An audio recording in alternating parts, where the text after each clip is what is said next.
All right, thanks so much once again for joining us on the bright side. I wanted to talk today about a subject that's near and dear to my heart. It's something I've been researching for many years, and it's something I've been wanting to talk about on the bright side for a long time, but there's so much interesting stuff in the world of nutrition that it's, after 2 years, we're finally getting to this subject. It's a subject that is literally swirling with controversy. It's been swirling with controversy for probably 40 or 50 years, even more so today than when it began, when we first started to understand this stuff, maybe 1930s, 1940s. It's a subject that is unfortunately affecting the lives of millions of Americans, and not in a good way. It's a subject that is filled with misunderstanding, misinformation, disinformation, propaganda, money interests, and it's a rare physician or patient who is not completely bamboozled by drug company bullcrap and PR propaganda that spews from Merck and Pfizer and all the other horrible, evil pharmaceutical houses around the world that are specifically set up to extract billions upon billions of dollars from our ignorance. What I'm talking about, of course, is the subject of cholesterol, which, as you will soon see, is arguably the single most crucial, versatile, functional, important, vital, powerful, health-delivering compound in all animal cells, in all animal life. And I'm going to be as clear as I can, people. To take a drug or to do anything that monkeys around with your body's ability to make this incredibly important stuff is an ultimate example, maybe the ultimate example of medical stupidity and biochemical ignorance. If you wanted to destroy the health of an entire population, you couldn't do it more effectively than by convincing them that they need to force their bodies, to poison their bodies, to stop making cholesterol. Do you hear this, folks? If you're on a statin drug, if your doctor has told you you've got to lower your cholesterol, do the research. Send them to the archives for the next couple of days, because we're going to be talking a lot about how vitally, vitally, vitally important this molecule is. To take a drug to poison the body's ability to make cholesterol is the height of medical stupidity and biochemical ignorance. Yet this incredible con job on the unsuspecting, innocent public has been so effective that the vast majority of Americans, lay people and medical professionals alike, believe that they need to lower cholesterol to the point where millions of people line up voluntarily to pay for their cholesterol-lowering poison. And watching your cholesterol levels has become a national obsession. So let's start with the basics here. We're going to be talking about cholesterol here for the next couple of days, but let's start with the basics. First of all, the biochemical that we call cholesterol gets its name from the fact that it was originally found in gallstones. Chole, H-O-L-E, chole, as in cholesterol, is the Greek word for bile. Ster, S-T-E-R, as in steroids, sterol, comes from the Greek word for rigid or stiff or hard. Thus, cholesterol literally means hard or stiff bile. That's because when they first discovered cholesterol, it was found in stones, hard bile. Cholesterol is what you can consider a basic raw material, maybe the most basic raw material building block in all of animal life. By the way, cholesterol is what distinguishes animal life from plant life. There's two basic kinds of cells. There's actually three if you include bacteria, but for the most part, for our purposes, we can talk about two basic kinds of cells, animal cells and plant cells. The distinguishing feature of animal cells is this molecule, cholesterol. In other words, what makes human beings not vegetables, movement and a nervous system, an ability to think and process information, what makes us human and animal, what makes animals animals, is achieved via the action of cholesterol. Cholesterol is the distinguishing molecule between plant life and animal life. That alone ought to tell you how critically important this stuff is. So cholesterol is a basic raw material. It's a building block from which other chemicals in the body come from. This notion of raw materials and building blocks is a fundamental concept in all of health and biology. It's something that you've got to understand if you're going to understand how to use nutrition and how to stay healthy.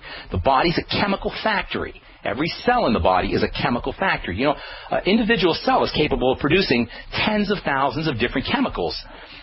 tens of thousands of different chemicals with no with no outside force, with an inside intelligence. Somehow it knows what kind of chemicals to produce, and this chemical producing function of a cell is the major marker of all of life. Cells make things. The body makes things.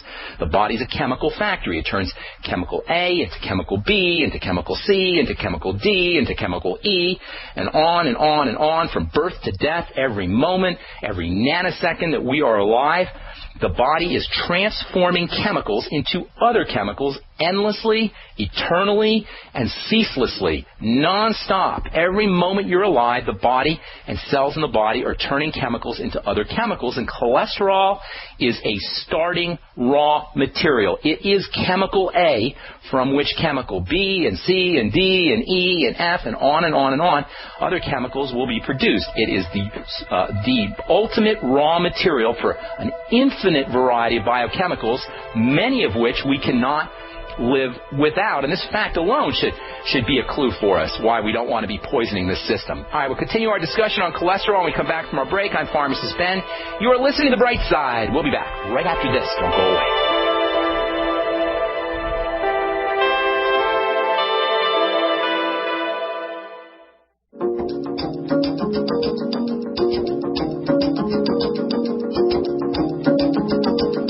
So I hope you guys are getting the idea that this cholesterol stuff is super duper duper important. But you know what? We haven't even scratched the surface. We talked about how cholesterol is important as a building block for cortisol, stress hormone. We talked about how it's a building block for all those over-the-counter youth hormones, progesterone, pregnenolone, and DHEA that we've addressed the last few days. We've talked about cholesterol as a building block for vitamin D, this unbelievably important hormone D.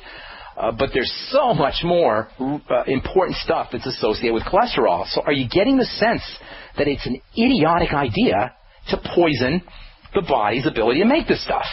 Let alone the fact that nobody's ever shown that making too much cholesterol is associated with heart disease. This whole idea about cholesterol and heart disease came about because they noticed that there happens to be cholesterol located in the areas where there are blockages in the heart. But there's also calcium, and there's also iron, and there's other things in these plaques as well. Not only that, but does it really make sense that the body would dump cholesterol for no good reason into an area that's so vital as arteries that lead into the heart? The body is no dummy. The body has a divine intelligence built into it, and it's not doing things for no reason.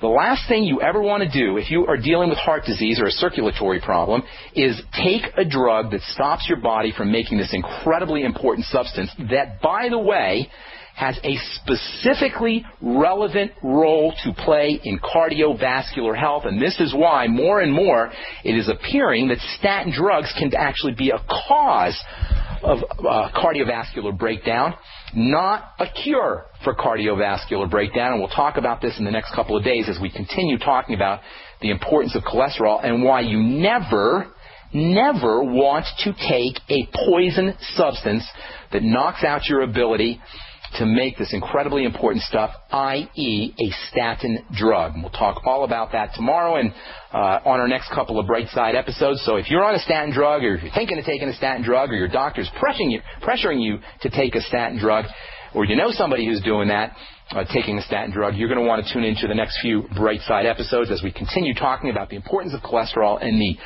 big-time dangers associated with statin drugs. All right, thanks so much once again for joining us on The Bright Side. We're talking about one of my all-time favorite biochemical molecules, the much maligned, demonized cholesterol, this absolutely critical vital compound that's in the body. There are so many interesting things that cholesterol does for good health. It's the ultimate raw material out of which many, many, many different biochemicals are made, especially healing, youth, growth, repair, anti-aging, antibacterial biochemicals. They all come from this unbelievably important stuff, cholesterol. This demonization of cholesterol is one of the craziest, silliest, dumbest mythologies in all of medicine, in the history of all of medicine, and we're going to be talking about this for the next few days. Cholesterol is turned into sex hormones, it's turned into youth hormones, and it's turned into vitamin D. In fact, vitamin D in many ways is cholesterol. There's just a tiny little tweak that happens to the cholesterol molecule to turn it into vitamin D. And vitamin D deficiencies are associated with all kinds of health issues, with inflammatory diseases like arthritis and colitis and tendinitis and bursitis and conjunctivitis. Vitamin D can help prevent macular degeneration. Vitamin D can help lower blood pressure. Vitamin D is anti-cancer. Vitamin D is important stuff, and it's basically cholesterol. So when I say vitamin D deficiencies are associated with inflammatory diseases and associated with cancer, and vitamin D supports the immune system, we're really talking about cholesterol. Cholesterol deficiencies, thus, can be associated with inflammatory diseases via this vitamin D connection. Cholesterol deficiencies can be associated with macular degeneration via this vitamin D connection. Cholesterol deficiencies can be associated with hypertension and cancer and immune problems via this vitamin D connection. And how does the body make vitamin D? From a reaction that occurs between the sun and cholesterol. From this point, not only do we get vitamin D, we get progesterone and estrogen and testosterone and pregnenolone and DHEA and vitamin D. So now you got a double dose of medical stupidity, two unbelievably crazy ideas in medicine. The idea that you got to stay out of the sun, and the idea that you got to lower your cholesterol. Cholesterol, as it turns out, is a fascinating chemical structure for skin health and in the skin. Cholesterol actually helps the body capture sunlight. Cholesterol actually acts like a little solar battery. There's certain electrical changes that occur in the body as solar energy hits chemicals in the skin, specifically cholesterol in the skin. So the energy from the sun is literally trapped in cholesterol-based molecules. Solar energy, ultraviolet energy, actually gets converted into chemical energy via this cholesterol-solar connection. Solar energy gets converted into chemical energy that can then be used in various biochemical processes in the body. Essentially, what I'm saying here, folks, is cholesterol and cholesterol type of molecules, cholesterol type chemicals like vitamin D, are like little solar batteries. They supercharge the body's electrical system. This means that your skin is like a solar panel that traps solar energy. It converts it into usable chemical energy through the action of cholesterol. Cholesterol in this way is like the human version of chlorophyll that traps solar energy in plants. Vitamin D also can be a solar type of battery via this effect. This is what they mean when they say you make your own vitamin D. It's more like cholesterol-type molecules get electrified by the sun and change shape very slightly and become vitamin D. This whole vitamin D thing is huge because, as it turns out, vitamin D is a fundamental protective molecule in the body. Vitamin D is the quintessential thriving youth and repair and building molecules, like magical pixie dust that activates the growth and repair process, and it's activated by the sun. Future scientists are going to laugh and pity the 21st century ignorance of medical professionals and lay people who are, in essence, terrified by the sun. You can get vitamin D from foods too, but as it turns out, vitamin D is found in the foods that we're told not to eat. This is totally scandalous. These are beliefs, propaganda, that we've been induced to believe that are flat out biochemically ignorant. When it comes to eating, if you deprive yourself of foods that contain cholesterol, you are depriving yourself of some really important stuff, including vitamin D, because as it turns out, vitamin D in foods is found in the same places that cholesterol is found. Cholesterol exists in animal life as a complex. Cholesterol is associated with vitamin D and vitamin A and vitamin E and vitamin K, choline and zinc and iron and phospholipids. These are all associated with cholesterol in foods. So, if you deprive yourself of cholesterol-containing foods like eggs, like organ meats, like shellfish, like raw milk, if you deprive yourself of cholesterol-containing foods, you will be depriving yourself of fatty vitamins, of zinc, of choline, of iron, especially depriving yourself of vitamin D. These are all the fatty nutrients that we talk about so much on the bright side. All of these fatty nutrients are thrival molecules. They're molecules that help the human body not merely survive, but thrive. And as the body breaks down, especially in terms of the digestive system, you can pretty much guarantee that you are going to be dealing with deficiencies in all of these vital substances. All right, we'll continue this discussion on the importance of cholesterol and why you never want to take a statin drug when we come back from our break. I'm Pharmacist Ben. You are listening to The Bright Side on the Genesis Communication Network. Our number 866-582-9933. We're coming back at you right after this with more good health information. Don't go away.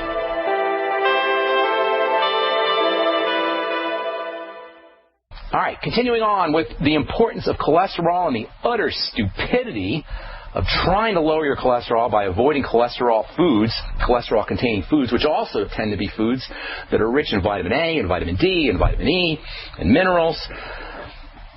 Nothing's going to aid you faster, folks, than going on a cholesterol-lowering diet, lowering your cholesterol, and lowering your intake of these incredibly important fatty nutrients, fatty substances.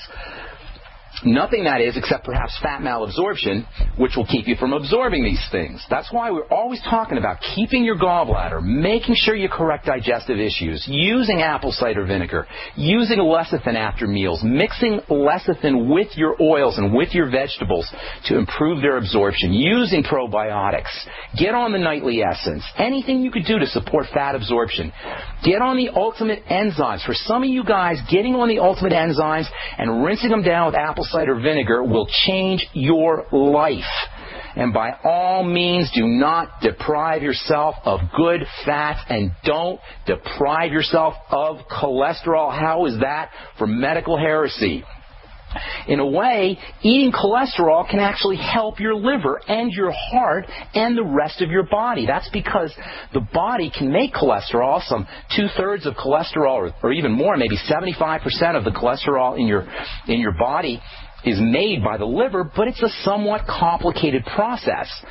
Because of the importance of cholesterol to the body, the human body is set up to extract cholesterol very efficiently from foods and then to use it as if it made the stuff itself. If you eat cholesterol, you take the work off of the liver, and that's always a good thing, especially if you're one of the many, many millions of Americans who have non-alcoholic fatty liver disease or any kind of liver problem. Eating cholesterol can take a tremendous burden off of the liver. This means it can help your liver. Ultimately, it means it can help your heart and the rest of your body, too. Go tell that to your cardiologist. Eat cholesterol. It's good for your heart. Oh, and while we're on the subject, there's no causal relationship between eating cholesterol and heart disease. Period. They have tried and tried and tried to find some kind of causal link between eating cholesterol and heart disease, and they find that people eat lots of cholesterol and have no heart disease. They eat no cholesterol, they have heart disease. Plenty of cultures around the world live on cholesterol practically, and they don't have heart disease. The Maasai in Africa, they eat straight blood. They drink raw milk, and they have zero heart disease, almost zero heart disease. But if you deprive yourself of cholesterol, you can end up causing way more problems than if you ate 6 eggs every morning, every day for the rest of your life.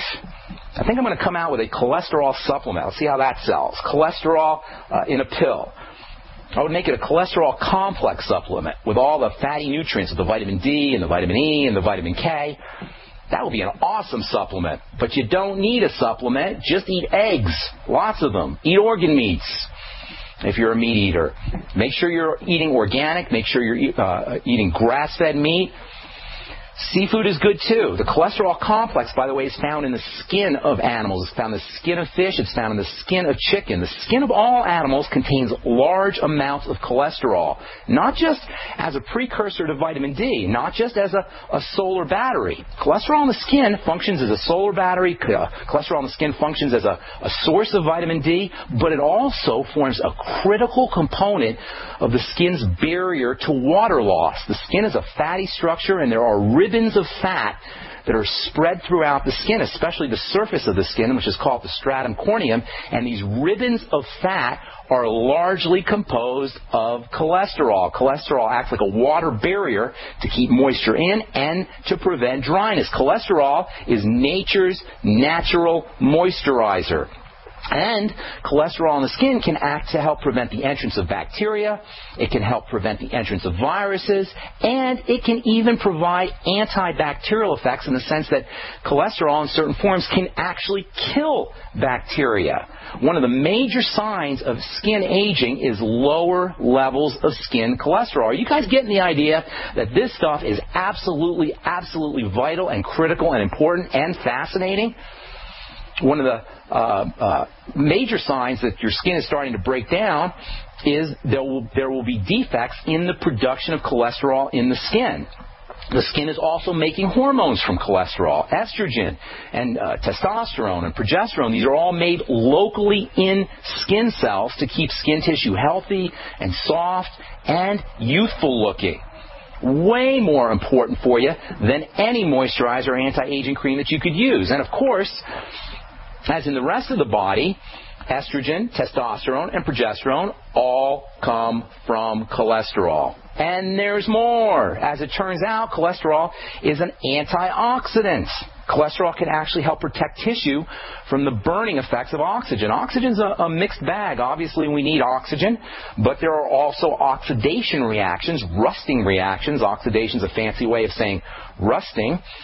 There's these oxidation reactions, these rusting reactions that have powerful aging effects. Well, guess what? Cholesterol has antioxidant properties. It can protect the skin and the rest of the body from some of the dangerous effects associated with oxygen. Oh, by the way, where is there lots of damaged tissue caused by oxidation? In the circulatory system, and that's one of the main reasons why cholesterol is found in arteries and in arterial plaque around areas where you have damaged tissue in combination with oxygen. Cholesterol in the circulatory system is a protective mechanism. Cholesterol in the circulatory system, in the blood vessels, is the body's attempt to protect itself. When doctors force the body to stop making cholesterol, they are shutting down one of the most protective mechanisms the body has against heart disease. Oh, and there's more, much more. Every one of our cells is wrapped around with a tiny layer of oil. It's called the cell membrane. And this cell membrane, this tiny layer of fat or oil, is largely composed of cholesterol. It gives cells a certain structure. And the cholesterol that comprises these cell membranes doesn't just provide structural and support benefits. As it turns out, cholesterol has electrical properties. The same electrical charging that cholesterol is capable of in response to the sun is also helpful in maintaining an electrical charge around the cell membrane. This electrical charge is important for helping a cell maintain appropriate oxygen levels. You guys, this stuff is unbelievably important, and there's more, which we will be talking about for the next few days, and we'll also be telling you why you never, ever want to take a statin drug. And oh, by the way, HDL and LDL, there's no such thing as good cholesterol and bad cholesterol, and we'll be talking lots about that in the coming days. I'm Pharmacist Ben. You're listening to The Bright Side. All right. Talking about the importance of cholesterol in the body, this stupendously, incredibly vital compound. The vital nature of this stuff is impossible to overstate. It's a precursor to all of our youth and repair hormones. In other words, it gets turned into all of our youth and repair hormones. In essence, progesterone, pregnenolone, DHEA, testosterone, all of these youth and repair substances that we've been talking about for the last week or so. In essence, all of these substances are actually types of cholesterol. So if you're on a drug that's going to lower your cholesterol. We'll talk about how stupid that is here in a little bit. If you're on a drug or your doctor's told you have to lower your cholesterol, he might as well tell you got to lower your vitamin D, you got to lower your DHEA, you got to lower your testosterone, you got to lower your pregnenolone, you got to lower all of these growth and repair and building substances. Now, that's the stupidity of the medical model that wants us to keep our cholesterol levels down to the point where it's willing to poison us to do it. Almost every week, there is more information and research that shows that these derivatives of cholesterol, which are essentially cholesterol, have powerful immune-boosting and repair-stimulating properties in the body, especially vitamin D, by the way. Vitamin D is a classic example of a substance that is cholesterol. It's an electrified version of cholesterol. It's a classic substance, a classic example of a substance that comes directly from cholesterol and is, in essence, cholesterol itself. Vitamin D is electrified cholesterol. So if you're one of those folks that thinks you're going to get your vitamin D from supplementing and you're taking a statin drug, or you're listening to your doctor's nonsensical, medically ignorant suggestions to lower your cholesterol or not eat cholesterol-containing foods, you might as well just lower your vitamin D as well. And by the way, the vitamin D, as we said yesterday, that you get from supplements is not the same kind of vitamin D that your body needs. Vitamin D, unfortunately, a lot of folks think they can get the benefits of vitamin D by taking a supplement, but unfortunately, this is not the case. Most supplements of vitamin D are not in the correct form. They're not in the form that the body can get optimal value from. The best way to get your vitamin D is from the sun. And that's partially because cholesterol / vitamin D needs to be charged, electrically activated by ultraviolet light to really give you the health benefits that you can get from vitamin D. And by the way, that's true about both cholesterol and vitamin D. The sun activates vitamin D and the sun activates cholesterol itself. For you biochemists out there, this solar activation that I'm talking about involves the element sulfur, and it's technically called sulfation. The sun produces something called vitamin D sulfate and cholesterol sulfate, which can be thought of as the solar activated forms of these two similar substances.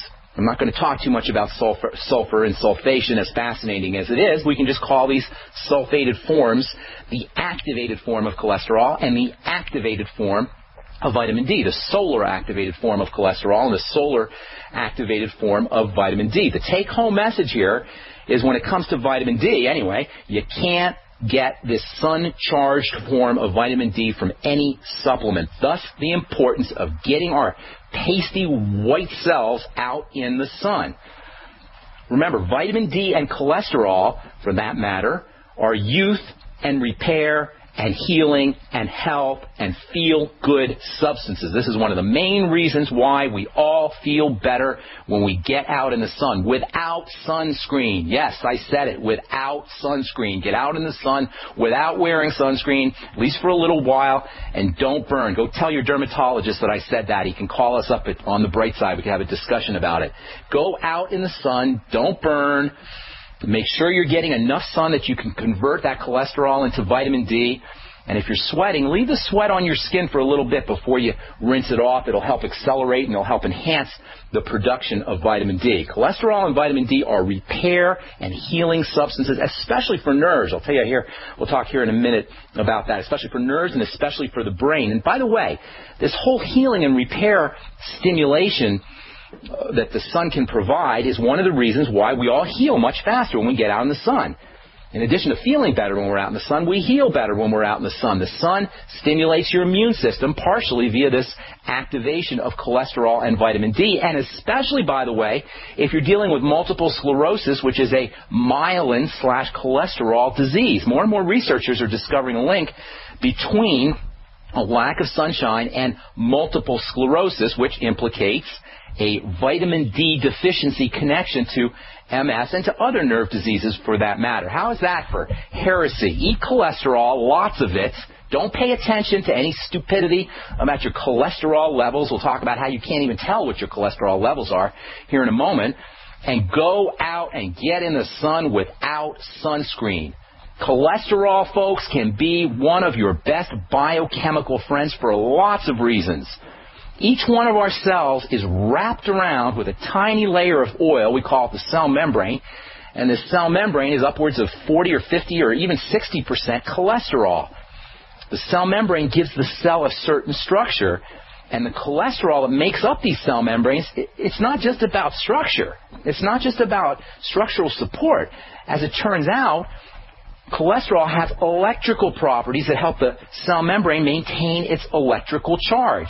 Cholesterol helps keep charged pieces, charged particles, separated at just the right distance in the cell membrane to help maintain the correct polarity, the correct electrical energy or electrical charge in the membrane. This is incredibly important when it comes to cancer. I'll tell you what I mean when I come back from our break. I'm Pharmacist Ben. You're listening to The Bright Side. Our number is 866-582-9933. We're coming back at you right after this. Don't go away. Okay, so we're talking about cholesterol and the importance of cholesterol and the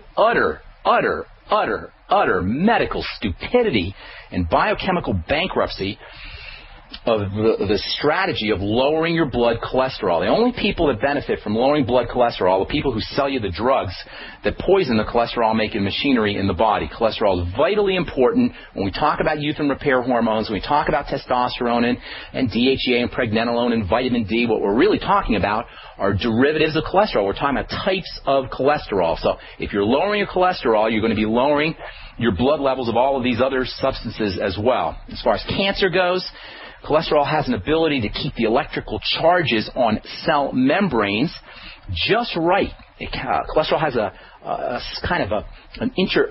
it interfaces between electrically charged particles, and by interfacing between these particles, it creates just the right distance between these particles, maintaining a certain type of electrical energy. Cell membrane health is the key to keeping cells cancer-free. Cell membrane health or lack of cell membrane health is where cancer develops. One of the things that happens when cell membranes have just the right electrical energy is they can utilize oxygen effectively. It keeps the oxygen molecule close to the cell membrane. Cells can get by without oxygen, but if they are going to get by without oxygen, they got to use sugar. A cancer cell is a sugar-burning cell. So by maintaining that cholesterol in the cell membrane, the cell has an enhanced ability to utilize oxygen. Without cholesterol, this oxygen-utilizing capacity of a cell membrane becomes degraded. You end up with a sugar-burning cell, and this is how cancers develop. Cancer cell is a cell that's been deprived of oxygen for so long, it has become a sugar burner. So cholesterol, via this oxygen-attracting property of cell membranes, is actually one of the best ways that you and your body and your cell can protect itself from becoming cancerous. This is why there is a link between statin drugs and cancer. According to a study I was just reading this morning from the Journal of the American Medical Association. Where did I put this thing? I don't even know where I put it, but according to a study that was done in the Journal of the American Medical Association, statin drugs are associated with cancer, repeatedly associated with cancer in rodents. Now, I'm not telling you here that statin drugs cause cancer. I'm just telling you that there is a mechanism that could be legitimately applied to statin drugs and lowering cholesterol-lowering strategies and the induction of cancer. You still want to be taking that statin drug, folks? Are you getting mad? You should be, because we are getting used and abused by this silly, stupid model of lowering cholesterol to protect the heart, which has never been shown to be effective anyway. And by the way, there's fatty, oily membranes located inside of cells. A cell is literally packed with tens of thousands, maybe even hundreds of thousands of little substructures. And these little substructures inside a cell, each one of them, or many of them anyway, are wrapped around with a tiny little membrane in the same fashion that a cell is wrapped around with a tiny little membrane. And these interior membranes, like the outside membrane of a cell, are also composed to a large degree by cholesterol. Among these little tiny membrane wrapped structures are something called mitochondria. And these mitochondria are the energy producers inside a cell. They're called these cells' energy factories. And they depend on cholesterol to help maintain their electrical charge and their structural stability in the same fashion, in exactly the same fashion that the outside cell membrane does. And then there's the whole nervous system connection to cholesterol. Nerve cells, whether they're in your brain or they're in your periphery, are one of the most important producers of cholesterol in the body. Nerve cells, neurons in the brain and throughout the body make cholesterol, make lots of cholesterol. And why do you suppose nerve cells are making so much cholesterol? Well, remember, cholesterol has an electrical nature. Nerve cells use cholesterol, the cholesterol they produce, to maintain electrical conductivity. When you take a dumb statin drug, not only are you stopping the cells in your liver from making cholesterol, you're stopping the cells of your nerves from making cholesterol. Nerve cells are using this cholesterol to maintain conductivity. And that means if you're on a statin drug or you're using any cholesterol-lowering strategy, electrical conductivity in the central and peripheral nervous systems are going to be suffering.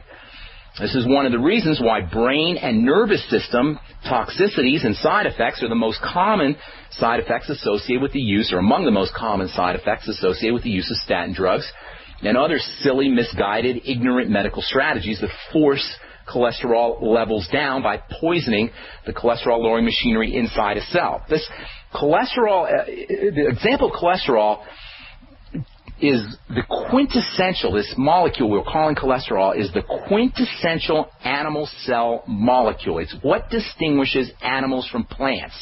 Animals move and think. Plants, as far as we know, don't do either of those things. And this moving and thinking function is what distinguishes the animal kingdom from the plant kingdom. And as it turns out, both of these functions, thinking and moving, muscles and nerves, are driven by cholesterol. In other words, messing with cholesterol, whether you're taking a statin drug that blocks or poisons cholesterol-making machinery, or if you're trying to reduce the cholesterol that you're eating in foods, any of these cholesterol-lowering strategies will eventually impair or block this animal nature, basically making you into a vegetable, a non-thinking, non-moving entity, something that has problems thinking and something that has problems moving. This is why muscle problems are such a big issue with folks who are taking statin drugs. Perhaps you're not going to make you all the way into a vegetable, but given the importance of cholesterol to your ability to move and think, you're going to be heading in that direction. Now, if you're saying to yourself, well, if cholesterol is so darn important for moving and thinking, why would I ever want to keep my body from making this stuff? Now you know what I'm talking about. Here's something else for you. You know how in the mainstream press and your doctor and medical professionals are always talking about good and bad cholesterol? Well, guess what, folks? From a biochemical standpoint, there is no such thing as bad cholesterol and good cholesterol. There's just one kind of cholesterol. And you know what it's called? It's called cholesterol. That's it. It's not called bad, and it's not called good. And by the way, while we're on the subject, LDL is not bad cholesterol. HDL is not good cholesterol. And what's more, not only is LDL not bad cholesterol or HDL not good cholesterol, HDL and LDL are not cholesterol at all. And we'll talk about that on our next Bright Side episode. I'm Pharmacist Ben. You're listening to The Bright Side. We'll be back. Right? All right, so I found this study from JAMA, carcinogenicity of lipid-lowering drugs.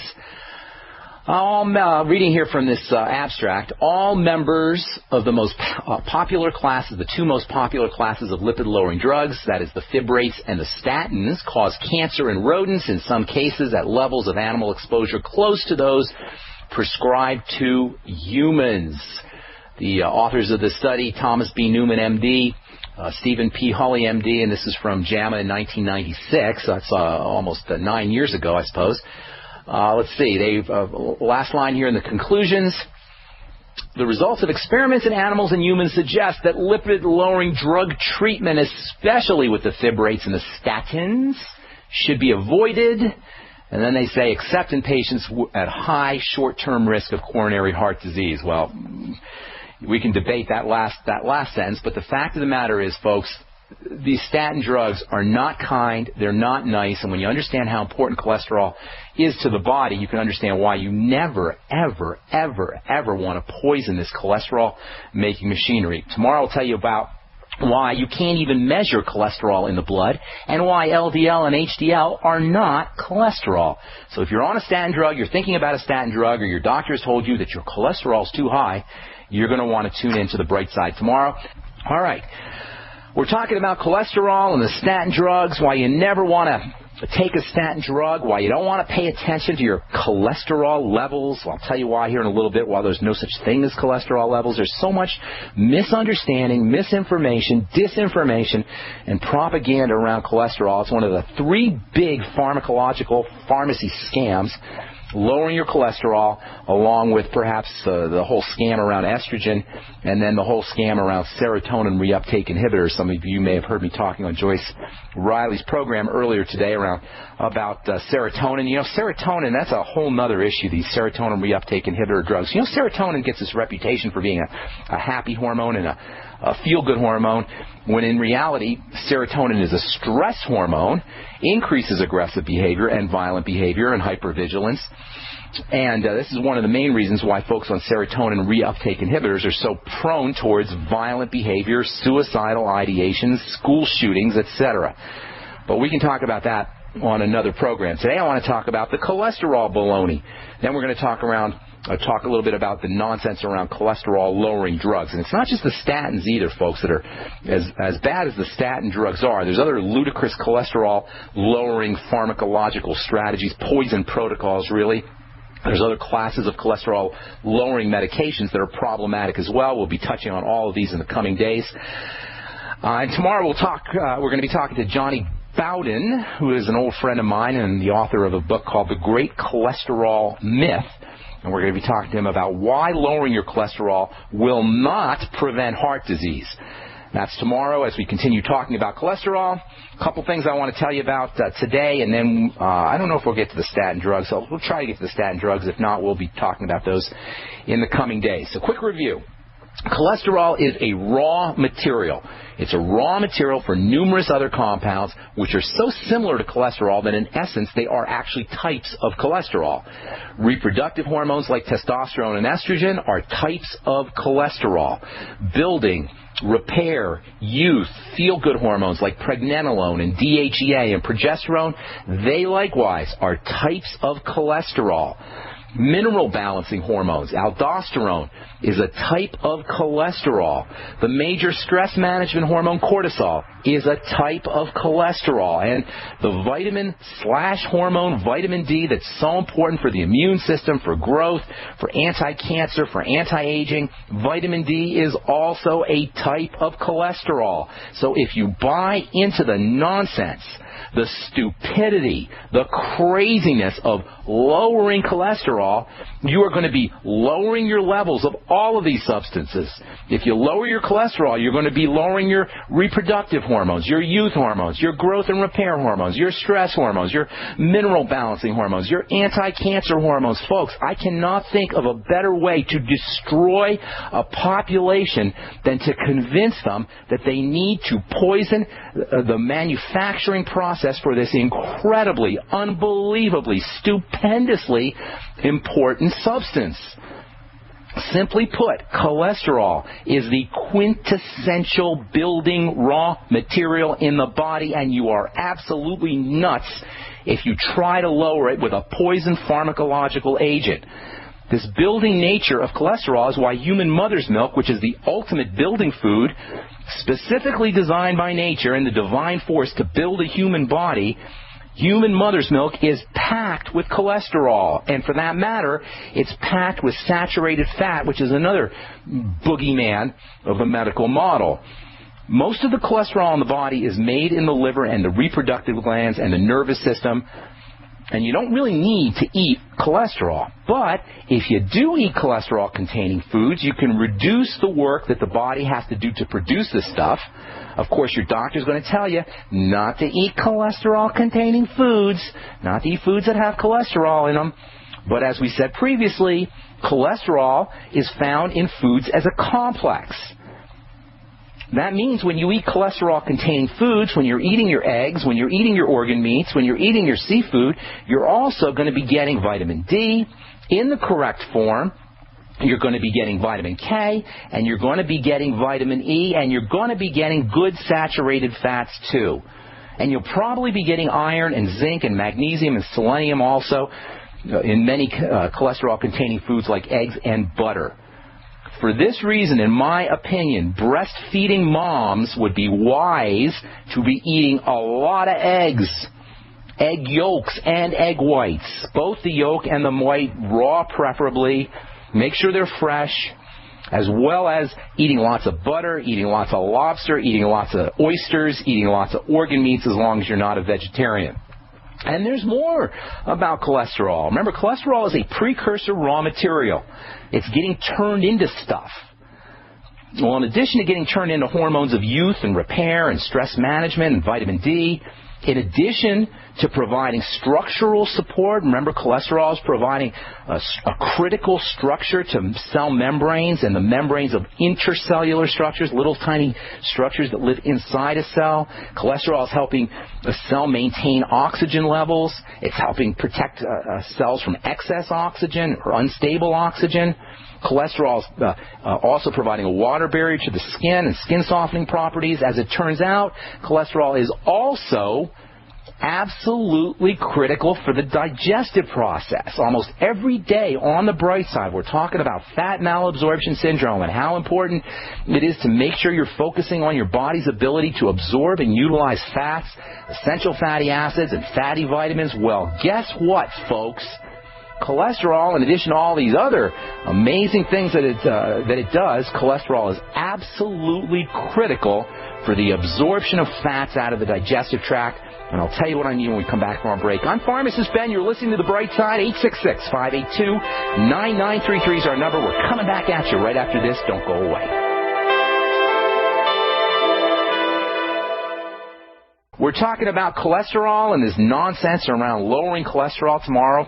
We're going to be having a discussion with Johnny Bowden, Dr. Johnny Bowden, who has written a book called The Great Cholesterol Myth, Why Lowering Your Cholesterol Won't Prevent Heart Disease. And we'll be talking about that, this whole nonsense around statin drugs and lowering your cholesterol by poisoning your cholesterol-making machinery. Folks, there is never an appropriate time to take a prescription drug with the exception of antibiotics and the rare chemotherapy that you may need. Aside from antibiotics and chemotherapy and perhaps pain pills, there is never a time that you want to take a prescription drug, especially to reduce your risk of degenerative disease. This is absolute nonsense, and especially when it comes to cholesterol, which, as I've been saying for the last week and a half, is the quintessential raw material building substance in the body.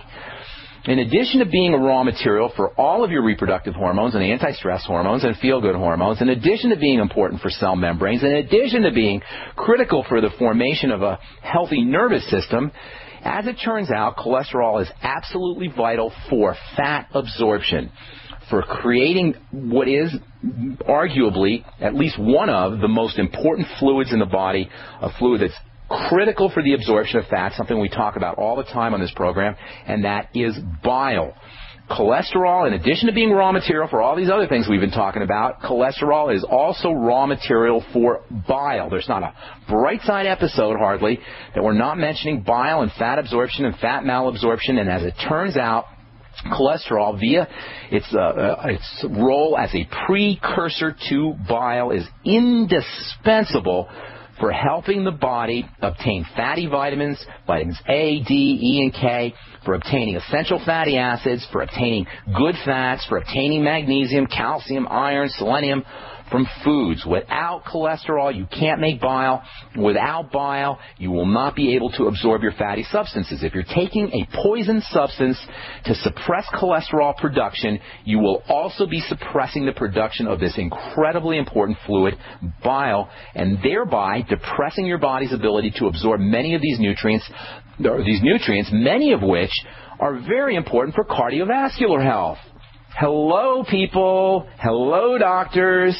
You're taking a substance that's keeping your body from getting the raw materials that are going to help you with your heart, and you're taking the stuff to help you with your heart, to protect your heart. You see the nonsense, the craziness associated with this. This is why I do this program, to highlight the absolute intellectual bankruptcy of the medical model, the utter stupidity of this pharmacological model of treating degenerative disease. One of the major implications of cholesterol, or of the importance of cholesterol, is for the health of the heart.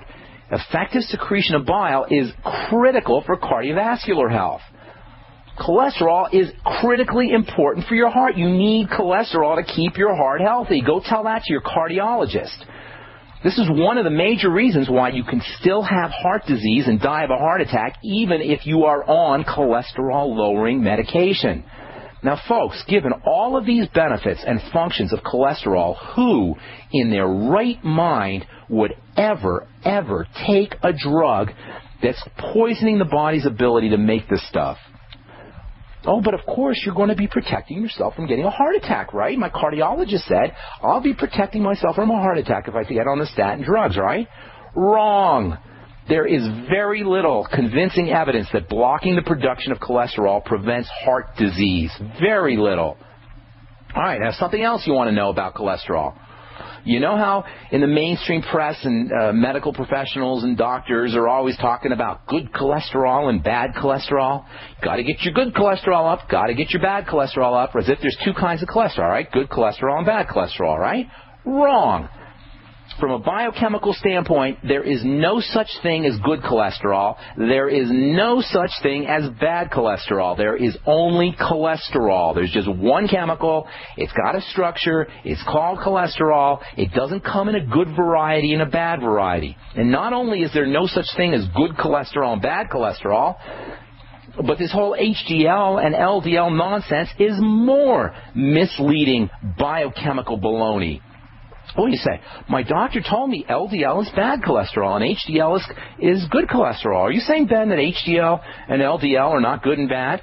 Yes, that's exactly what I'm saying. LDL is not bad cholesterol, and HDL is not good cholesterol. And what's more, not only is LDL not bad cholesterol, and not only is HDL not good cholesterol, HDL and LDL are not cholesterol at all. Yes, HDL and LDL are not NOT, not cholesterol.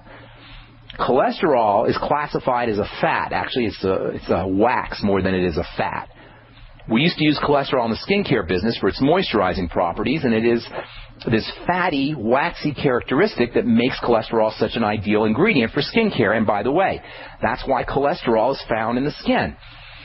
Cholesterol acts as a barrier to the evaporation of water. It forms part of the skin's moisture barrier. It's a fatty, waxy substance, and it's threaded throughout the skin to help keep water in and to help keep water out. This cholesterol-containing ribbon gives the skin its major characteristic, which is this water barrier property, which is, by the way, another reason why you don't want to be messing around with cholesterol production. When I used to work for Blistex, formulating products, the vast majority of Blistex recipes actually feature cholesterol, except it's not called cholesterol. It's called lanolin.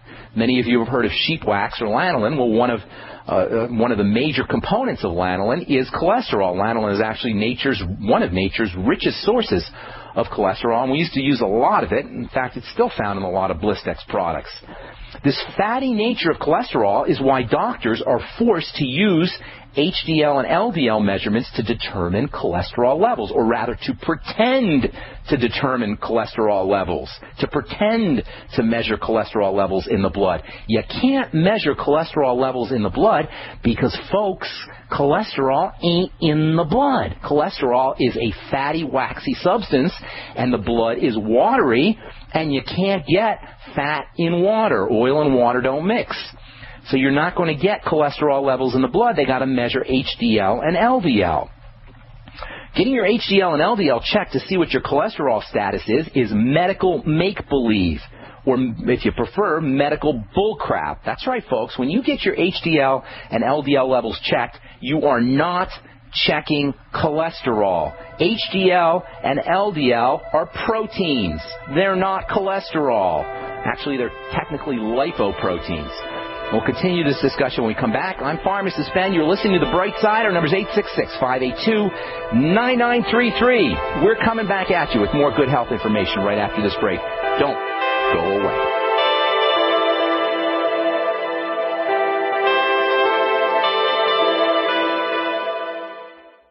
Okay, I want to finish up, or at least begin to finish up. There's so much we could talk about when it comes to cholesterol. And as I said, in our second half, we're going to be talking to Dr. Johnny Bowden about his book, The Great Cholesterol Myth, Why Lowering Cholesterol Won't Prevent Heart Disease. Yesterday we finished up talking about we were talking about HDL and LDL, I should say. And we were talking about how you can't really measure cholesterol. When you go to the doctor and he says, oh, your cholesterol's a little high, he's really talking about something called HDL or LDL. And HDL and LDL are not cholesterol. They are lipoproteins. HDL is high density lipoprotein. It's a heavy lipoprotein. LDL is low density lipoprotein. It's a lighter form of lipoprotein. The point is, HDL and LDL are lipid protein, fat protein complexes. They are not cholesterol. Cholesterol is a fatty substance. It's actually a wax. And as they say, oil and water don't mix. Your blood is a watery liquid. Cholesterol is a fatty, waxy substance. Water and oil don't mix. And when the body needs to transport this super important chemical through the blood, obviously it ain't going anywhere unless it's wrapped up in something that allows it to travel through the blood. Cholesterol is a wax, a fatty substance. It's not going to be traveling in the blood by itself. But what the body does, what the divine force does, it will wrap that cholesterol molecule up in a little spherical circular bubble. The little bubble is like a fat water adapter with a fatty portion on the inside and a watery coating on the outside. This fatty portion on the inside links up with cholesterol and other fatty materials. This is going to be important. Talk about in a second. And the outside part of this bubble is a watery coating, and it allows this cholesterol complex to float through the blood. So lipoproteins are like little spherical bubbles that transport fatty substances, many fatty substances, including cholesterol. Cholesterol gets tucked into this little sphere, and the watery coating on the outside of this sphere, of this circular bubble, allows this bubble to zip through the blood with great ease, where cholesterol could never do that, cholesterol being a fat or a wax. So HDL and LDL are like little carrying cases. They're like little traveling coaches for cholesterol. But, and this is very important now, cholesterol is not the only passenger inside these little lipoprotein traveling coaches. Anything that's fatty that needs to be transported in the blood is going to be traveling along with cholesterol inside these little lipoprotein bubbles. Vitamin E is going to be in there. Vitamin K is going to be in there. Essential fats are going to be in there. All fatty substances that need to travel through the blood are going to be in the lipoprotein. Now here's the important point. When a doctor tests your HDL and LDL, he's testing the entire lipoprotein structure, not cholesterol. Everything that's in the LDL or HDL or IDL or VLDL or whatever lipoprotein you're talking about, when they measure this HDL and LDL, they're not just measuring cholesterol, they're measuring everything that's in the lipoprotein. There is no way to test cholesterol levels in the blood because there's no cholesterol in the blood, or at least no free cholesterol in the blood. Cholesterol is a fat. It cannot partition into the blood unless it is contained in a lipoprotein. So you might ask, how do we actually know how much cholesterol is in the blood if all we're testing for is lipoproteins, HDL, LDL, VLDL, which is very light density lipoprotein? There's actually 5 different types of lipoproteins. So you say, how can we test for cholesterol if all we're testing for is lipoprotein? And that's a very good question.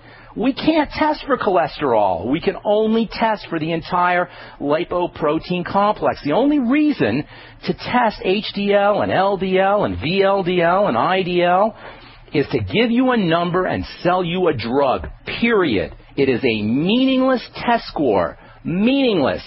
Doesn't mean squat, which is why people who have high HDL levels, supposedly good cholesterol, drop dead of heart attacks all the time. And people who have low LDL, low bad cholesterol, they drop dead of heart attacks too. HDL, LDL, ratios, total cholesterol, these are just nonsensical, silly medical tests to keep your doctor and his cohorts in the medical model employed. Don't waste your money. Don't waste your time.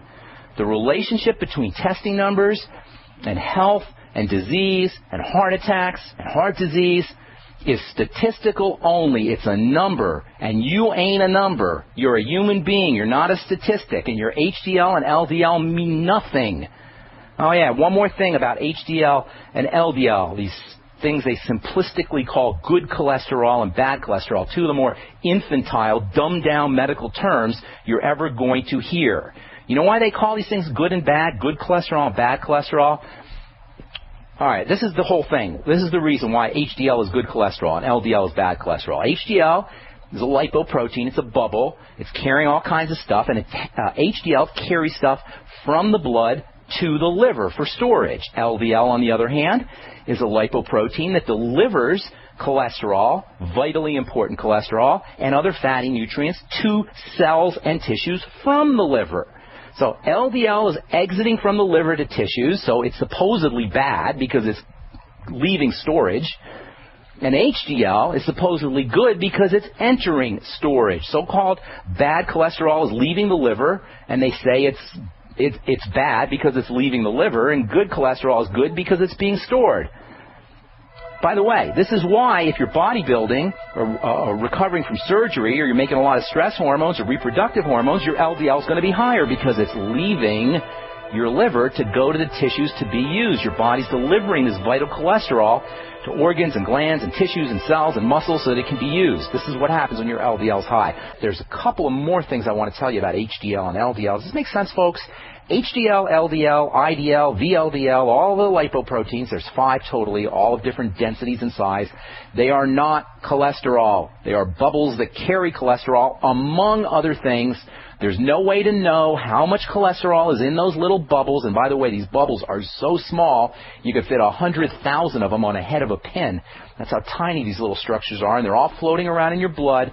Doctors will take a little sampling, and they'll see what your cholesterol level is. And by the way, when they check your HDL and LDL, not only are they not checking for cholesterol, they're checking for everything that's in those little bubbles, but your HDL and your LDL levels are going to change. They're going to change every minute of the day. So when somebody takes an HDL level or an LDL level, they're only telling you what the status of your HDL and LDL is, which isn't even cholesterol.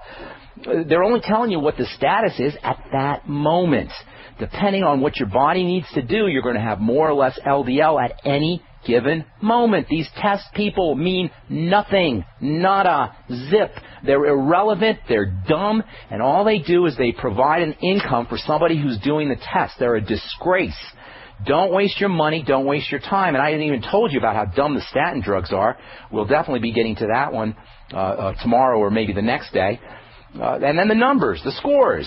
That's another scam. 100, 200, they change. Who do you think makes the scores up, by the way? How high your LDL has to be, or how high your HDL has to be, how low your LDL has to be? Who do you think makes those scores up? Where do you think those numbers come from? You think they're magically dictated from God himself?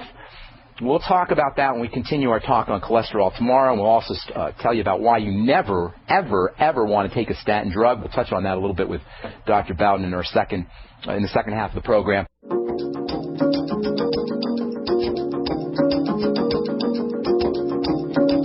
Back on the bright side, I am Pharmacist Ben. Thank you so much for joining us. I am really excited to have our next guest on. I've known him for probably 14 or 15 years, since the late 90s. I knew him when he was a student. He was always impressive, but now he's got mega books out, 13 books. This is his 13th book, I think he said, The Great Cholesterol Myth. Truly an honor to be speaking to Dr. Johnny Bowden, and we're going to be talking about his book, The Great Cholesterol Myth. Greetings, Johnny. Welcome to the bright side. Hi, Ben. So you remember who I am now? We should let the audience in on that. I am such an admirer of you. Ben called me to set this radio interview up, and honestly, his name sounded familiar, but I couldn't place it because I meet so many people over the years. And right before we went on the air, it all came back to me that Ben was one of the most outstanding and impressive presenters at the Boulder Fest nutritional medicine conference that Robert Crahan used to hold every year. Thank you. I remember being there as a student and when I was beginning my career, and hearing you speak, Ben, and just being blown away and thinking, my God, this guy's just got it all. So I just had that moment of recognition right before we went on the air, so we should let the people know that. Well, I should also tell the listeners that, I remember you as a student, but then I started seeing your books out, and I'm like, Johnny, man, you are incredible. You are incredible. You've been doing... Well, we both... Well, I'm impressed, and I'm very excited to be talking about this cholesterol because of all the scams, and there's a lot of scams out there in the world of medicine, and we talk about them all the time. On the bright side, the scam with sunlight, and the scam with serotonin reuptake inhibitors, and the scam about vitamin D, and there's all kinds of craziness out there, but one of the most insidious and nastiest medical lies is this idea that you can eliminate heart disease by poisoning the cholesterol-making machinery in the body. The cholesterol is some kind of demon in the body that's hell-bent on our destruction. And that's what I want to talk about today, why lowering your cholesterol won't prevent heart disease. We've been talking about cholesterol. You put it so well, poisoning the mechanism that makes it, which is... The machinery that makes this such a vital compound. Now, we've been talking about cholesterol... Go ahead. What I said on the Dr. Oz show last week was trying to lower heart disease by lowering cholesterol is like trying to lower your calories by taking the lettuce off your double French fries and double chocolate shake. That's great. The lettuce has a couple of calories, but is that the target you really want to go for when you're looking at, reducing a 1,500 calorie meal of crap? You know what I mean? So that's a big problem is you take these statin drugs, you lower your cholesterol, but you continue doing all the things that really cause the problem, and you don't do anything about those, and your body is still breaking down, and your odds of dying of a heart attack are still high if you're not doing anything about it. It kind of gives you a false sense of protection. Oh, my cholesterol is lower. Well, anyway, what did Dr. Oz say? It's even worse than that, Ben. It's even worse than that. Yeah? Because lowering cholesterol isn't even one of the things that makes a difference for heart disease. Here's the dirty, ugly truth, and we talk about this at length and give references and quotes of every study that backs up what we're talking about. So here's what we say in the book. Cholesterol is a terrible predictor of heart disease. 50% of people who are admitted to hospitals with cardiovascular issues of any kind have absolutely normal cholesterol, and 50% of people with elevated cholesterol have perfectly normal, healthy hearts. So it doesn't even predict heart disease. And we've seen studies in which cholesterol was lowered very effectively, and people died at a higher rate than they did in the placebo group. And because cholesterol is important stuff. Yeah, no. So this is you called it a scam. I'm not quite there. I don't really see this as a big conspiracy, like a whole bunch of people got into one of those Dr. No type, places and got together and said, let's see how we can really put something over. What I think happened here is that basically well-meaning people got sold on a theory. And when that happened, the drug companies jumped in and said, okay, this is going to help us prevent heart disease. And before you knew it, we now have a $31 billion a year industry. Just statins. Just statins is $31 billion. Just from the two top-selling statins, that's just Zocor and Lipitor. That doesn't talk about the National Cholesterol Education Program. It doesn't talk about anything else. Just $31 billion just in those two drugs. So as I said in the book, as Upton Sinclair, the great writer, once said, it's very hard to get a man to change his position when his salary depends on not changing it. Love that quote. You've got this bandwidth. It's not so much a conspiracy as it is a kind of cultural meme. Telling people that cholesterol is not at the cause of heart disease is like telling people, back in the day that the world wasn't flat. You've got some of the best minds in the country who actually believe this, and I think it's changing. It's changing slowly, but it's not so much a conspiracy as just a kind of a collusion of bad ideas that are way past their expiration point. And if you look at the research the way we have, and you look at it carefully and reanalyze it, you see that the research doesn't even support what we're doing to cholesterol. The research doesn't even support it. Now, you say it's not a scam, and I'll give you the benefit of the doubt on that one, but if you wanted to plan on destroying the health, systematically destroying the health of a culture, you couldn't do a better job than by convincing them that this incredibly vital biochemical, which is what cholesterol is, needed to be lowered, or you needed to poison the system to stop making this stuff. You couldn't do better. Precisely true. Now, my co-author, Steve Sinatra, who I know you know, the board-certified cardiologist, Right. He calls himself a statin cardiologist in recovery. He was one of those guys who used to speak to doctors for large honorariums and on behalf of statin drugs. He was one of those educators that the pharmaceutical companies paid very handsomely to go around telling other doctors how great their products are. He believed it. He was a complete true believer. Now, how do you wake up? Because he's doing a lot of stuff with nutrition now. He's always been interested in nutrition. He's a certified nutrition specialist, board certified as I am by the Certifying Board of Nutrition Specialists, American College of Nutrition, all that stuff. And he was a huge supporter and a huge believer in and a huge user of coenzyme Q10. And he believes that is, the miracle substance for the heart of the 20th century. Just a terrific thing.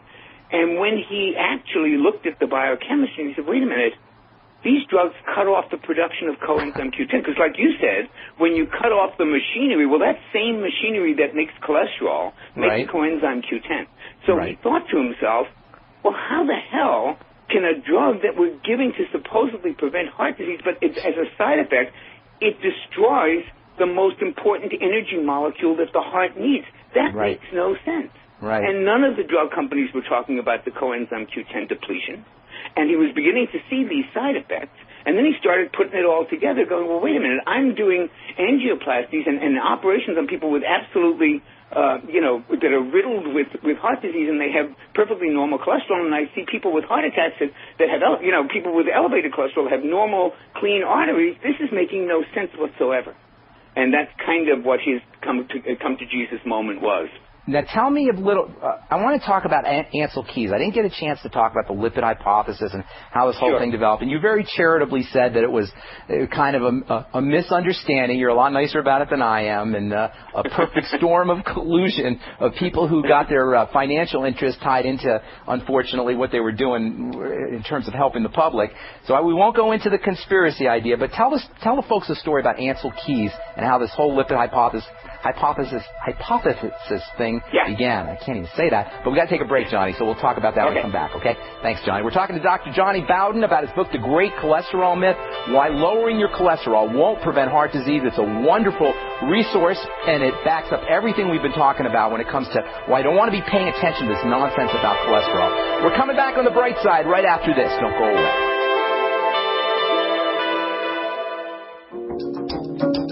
Welcome back to the bright side. I am your host, Pharmacist Ben. We're here Monday through Friday, 8 to 9 Pacific and 10 to 11 Central Time. We're talking to Dr. Johnny Bowden about his book, The Great Cholesterol Myth. If you want to learn more about what Johnny does, go to www.johnnybowden.com, and that's J-O, no H, just J-O-N-N-Y-W, or J-O-N-N-Y-B-O-W-D-E-N, johnnybowden.com, his book, The Great Cholesterol Myth. Okay, Johnny, real quick, and then I want to talk a little bit about what people can really do to help protect against heart disease. But before we go into that, real quick, give us the lowdown on how this whole thing began, the Ansel Keys story of the lipid hypothesis. Well, it's really kind of interesting because those of you who are listening who are old enough to remember when we first had home taping, VHS tapes, remember that? Yeah, I remember those. Yeah, I know. So do I. But you may not remember, back in the 80s, there was a format war, and the format war was between VHS and Betamax. Now, stay with me because this really does have some relevance to Ansel Keys. I remember that. So there were these two competing formats. There was Betamax and there was VHS. Now, if you asked any recording studio in America, anybody, which was the better technology, they will all tell you Betamax, by and far away. They still use it today in recording studios. It is the standard of performance, right?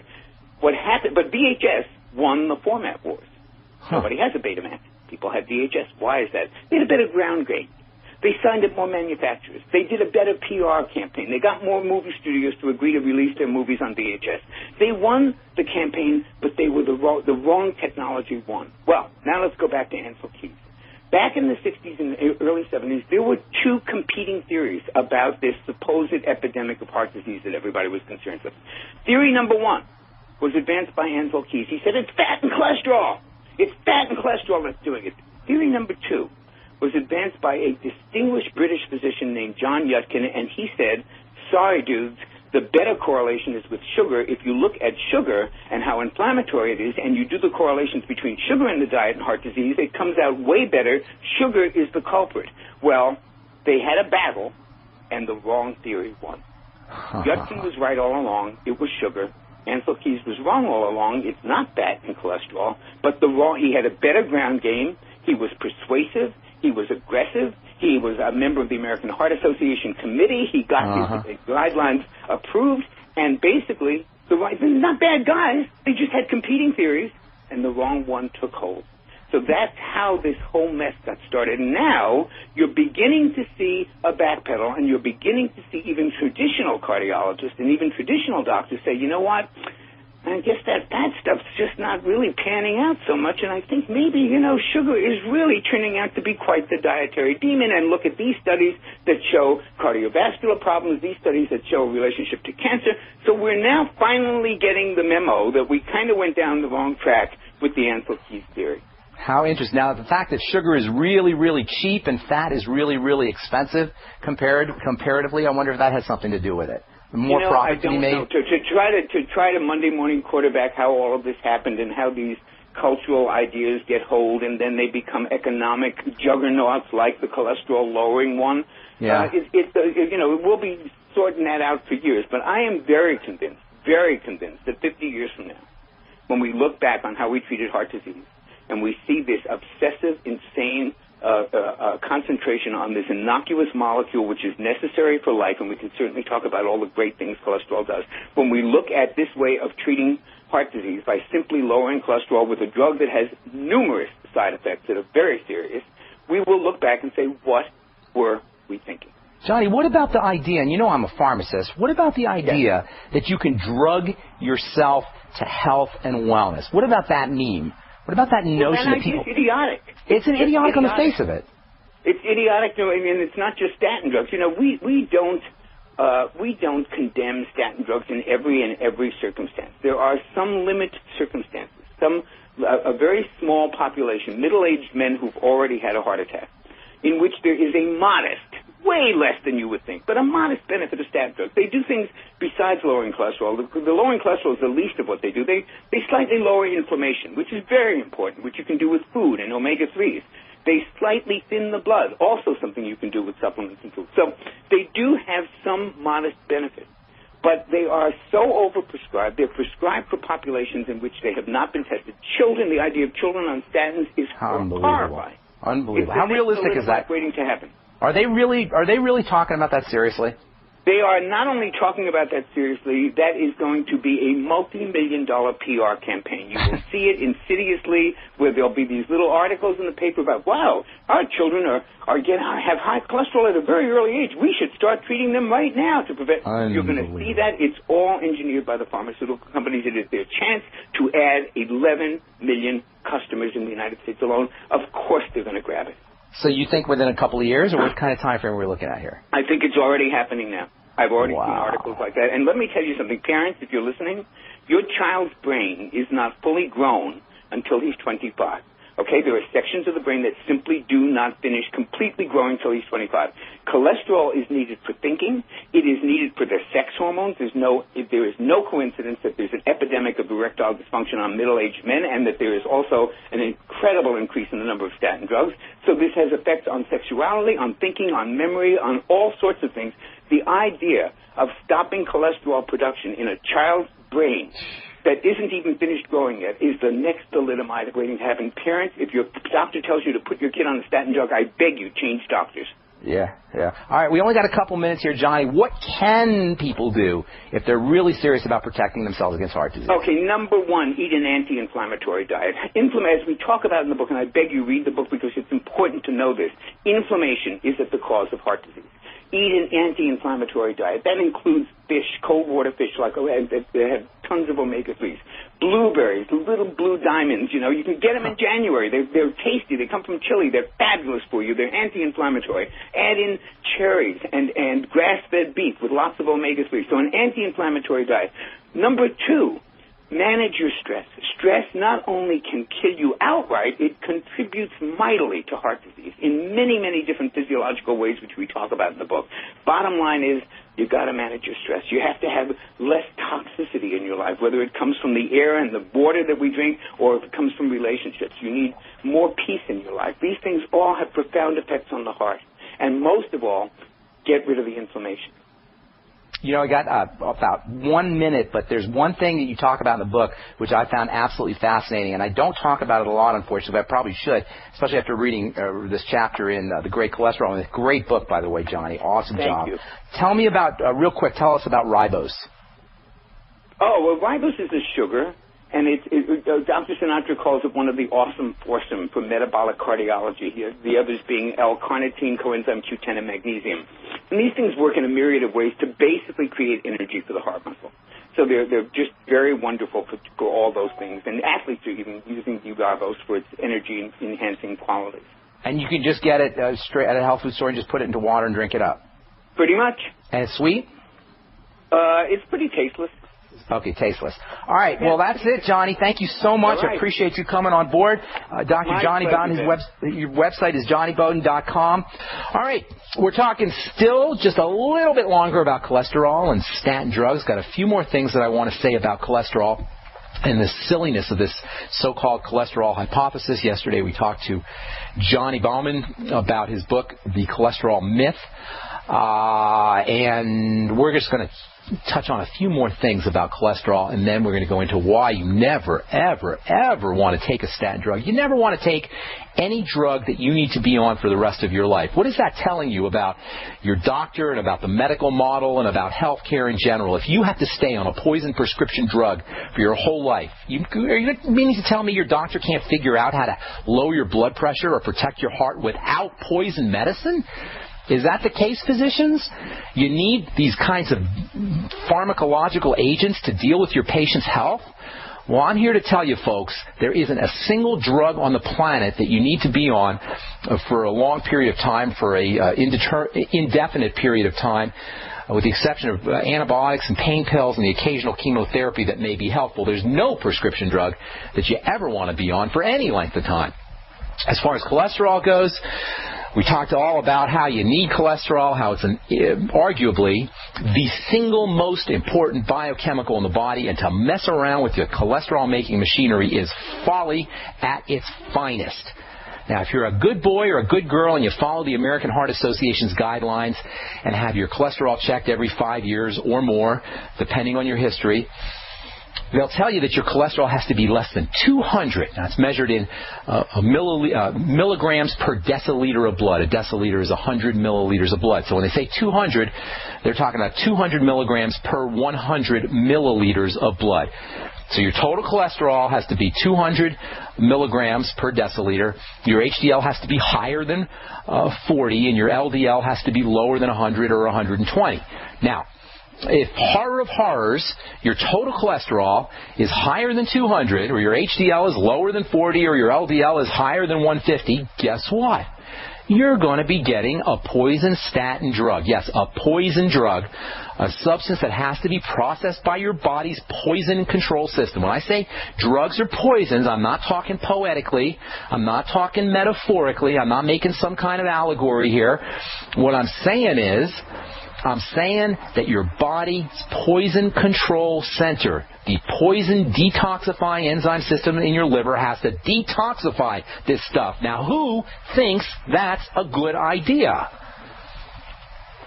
The poison drugs that we call statins are based on, or the dispensing of these poison drugs that we call statins are based on this magic number of 140 or 40 or 120 or 100 or 200.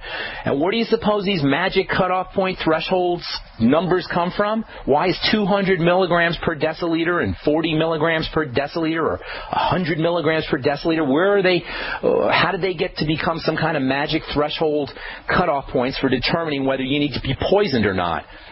Well, of course, these numbers come from an expert panel of doctors, an expert panel funded, no doubt, by Merck and AstraZeneca and all of the other companies that are making this stuff. And how do they get this magical number of 200 and 140? Where do they come from?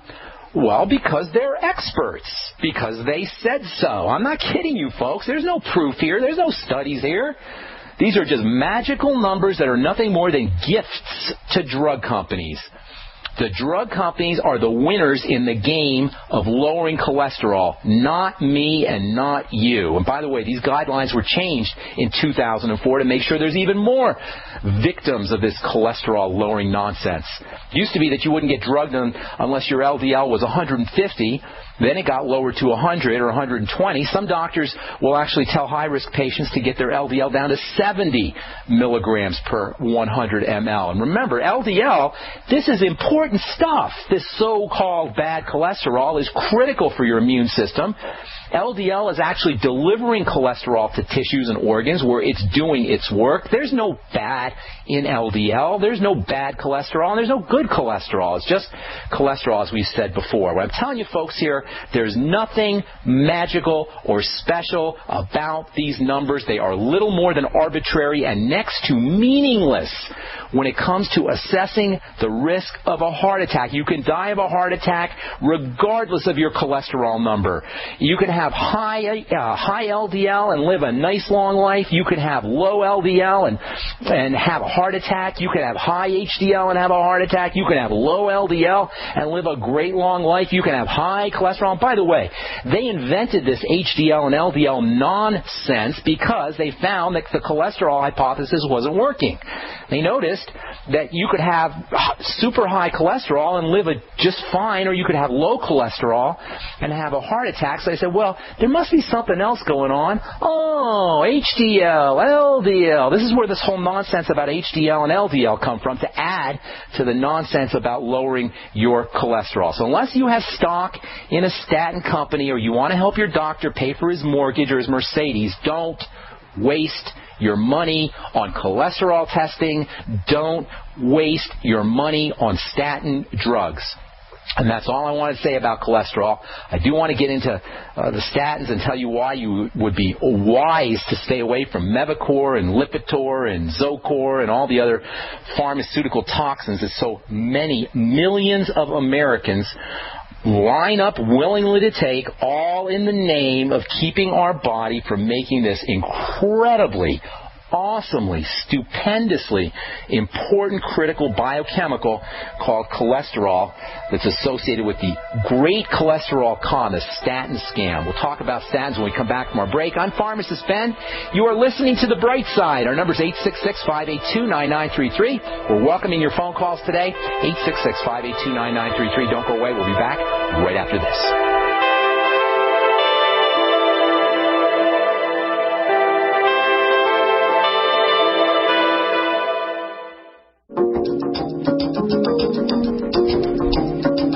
We're back on The Bright Side. I am your host, Pharmacist Ben, Colorado registered pharmacist, number 12275. I specialize in using nutritional supplements. I don't like using drugs, never did like using drugs. If you come to my pharmacy, you're not going to find any drugs. All we do is skincare and nutrition. And that's because, folks, we're not sick, we're starving. We're missing the basic building blocks that we need to maintain the health of the human body, and this is where degenerative disease comes from. It is not a drug issue. If you have questions about prescription drugs, if you want to get off your prescription drugs, give us a shout at 866-582-9933. We will help you out. We'll guide you through the process, and we'll talk nutritional supplementation. All right, I want to talk a little bit about the statin drugs here. There's a few pharmacological drug strategies. It's not just statin drugs. None of them are good. We've talked in the past about fibrates, drugs that help improve the excretion of cholesterol out of the body.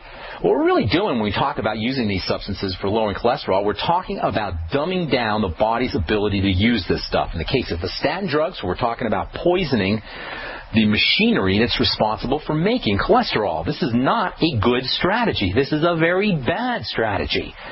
Poisoning the body's cholesterol-making machinery to force the body to stop making the stuff. Now, if we just think about this for a moment, what we're basically doing with this kind of healthcare strategy if we think about it for a couple of seconds, it'll dawn on us how absolutely crazy this is, because cholesterol is such a fundamental compound responsible for the building of stress hormones and reproductive hormones and the nervous system, among other important systems in the body. It's important for the structure of all of the cells in the body. It has electromagnetic properties.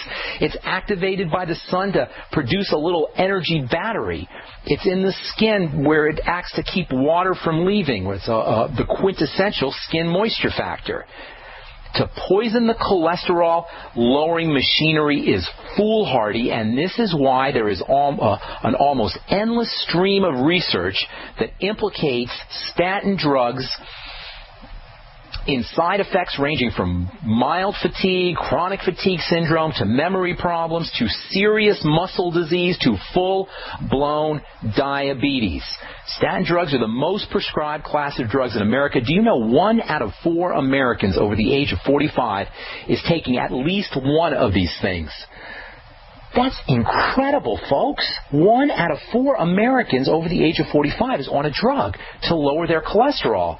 That is billions, tens of billions of dollars a year in sales. And it should come as no surprise that there is a tremendous incentive for corporations, big corporations, to keep milking this cash cow, even if it's at the expense of our health and well-being. If they got to take advantage of us to make this kind of money, believe you me, they're going to do it. But we do not have to participate in this doctor-deifying culture of ours where we are medicalized and pharmacologicalized, drugged at every turn. And this whole medicalization and pharmacalization is proceeding at a historically dizzying pace. We're being drugged by hormone replacement therapy for the disease of menopause, with brain-numbing drugs for the disease of depression, with diet pills for the disease of obesity. Now you can add cholesterol-lowering pills for the classic lifestyle eating condition. Yes, it's an eating condition largely, called heart disease. Heart disease is the classic affliction of modern society. And in indigenous cultures, it is very hard to find heart disease. There were no recorded cases of heart disease until the end of the 1800s. The first proven case of a patient suffering a heart attack that was documented occurred in England in 1878. This is a classic disease of modern Western lifestyles, and it's not a drug issue. We're going to be talking about statin drugs causing diabetes, one of the most important causes of heart disease. How ironic is that? And we're going to tell you how statin drugs prevent, really poison, the machinery that produces not just cholesterol, but arguably the most important heart-protecting substance that the body makes, potentially leading to more heart disease. And we're going to be talking about the most important, in my opinion, statin toxicity, and that is the breakdown of muscle tissue, all muscle tissue, including heart muscle tissue, which is a really bad toxicity when you think about it for a drug that's supposed to be helping improve heart health. And we'll be telling you about these things momentarily, but there's so many reasons why you don't want to take a statin drug for any period of time. Well, you most certainly don't want to stay on a statin drug indefinitely. But before we go into these things in detail, I want to make one very important point about this whole pharmacalizing, this whole idea of drugging ourselves to health, drugging ourselves to wellness. Statin drugs, like all drugs, are toxic poisons to one degree or another. These are toxic substances that need to be processed by the poison control center in the liver in exactly the same fashion that mercury is detoxified by the poison control center, that bisphenol A or DDT or paraquat or Roundup or any pesticide or fungicide or killing side that you can come up with. These are all processed in the same fashion. Statin drugs are processed in the body by the same system that processes pesticides and fungicides and poisons and heavy metals and everything else. And that is not a good thing. But even more importantly, what's really wrong here, folks, is the idea that none of these substances, none of these toxic, expensive substances do anything to correct the biochemical breakdown that is continuing ceaselessly and endlessly as you are taking your drugs. Yes, it's horrible that these drugs are poisons and they're processed by the body's poison control center. and they put an extra burden on the poison control center, that's bad enough. But what really, the fundamental problem here, folks, the bottom line here, folks, is that while we are taking our statin drugs, our body is still breaking down.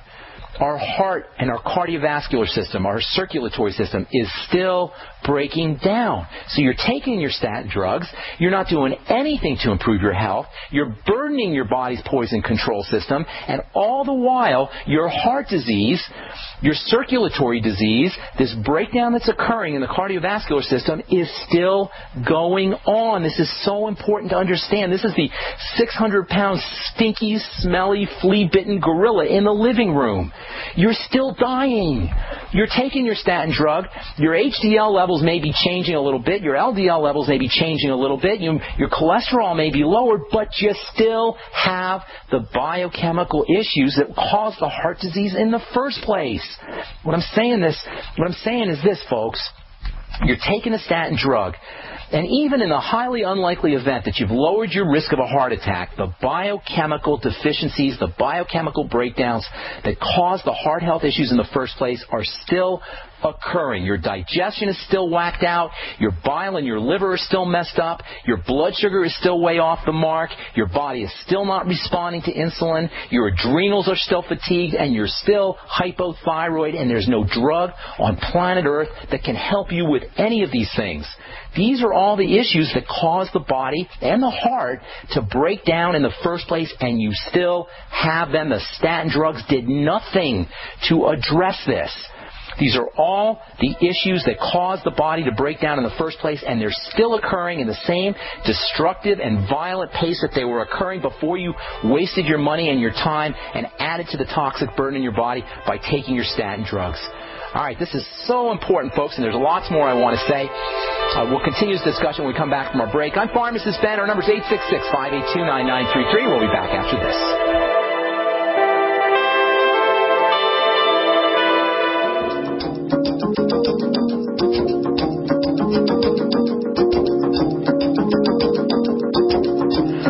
We're talking about this whole cholesterol nonsense and statin drugs. Got so much more I want to tell you, and I don't think I'm going to get to it today, but I will tell you this.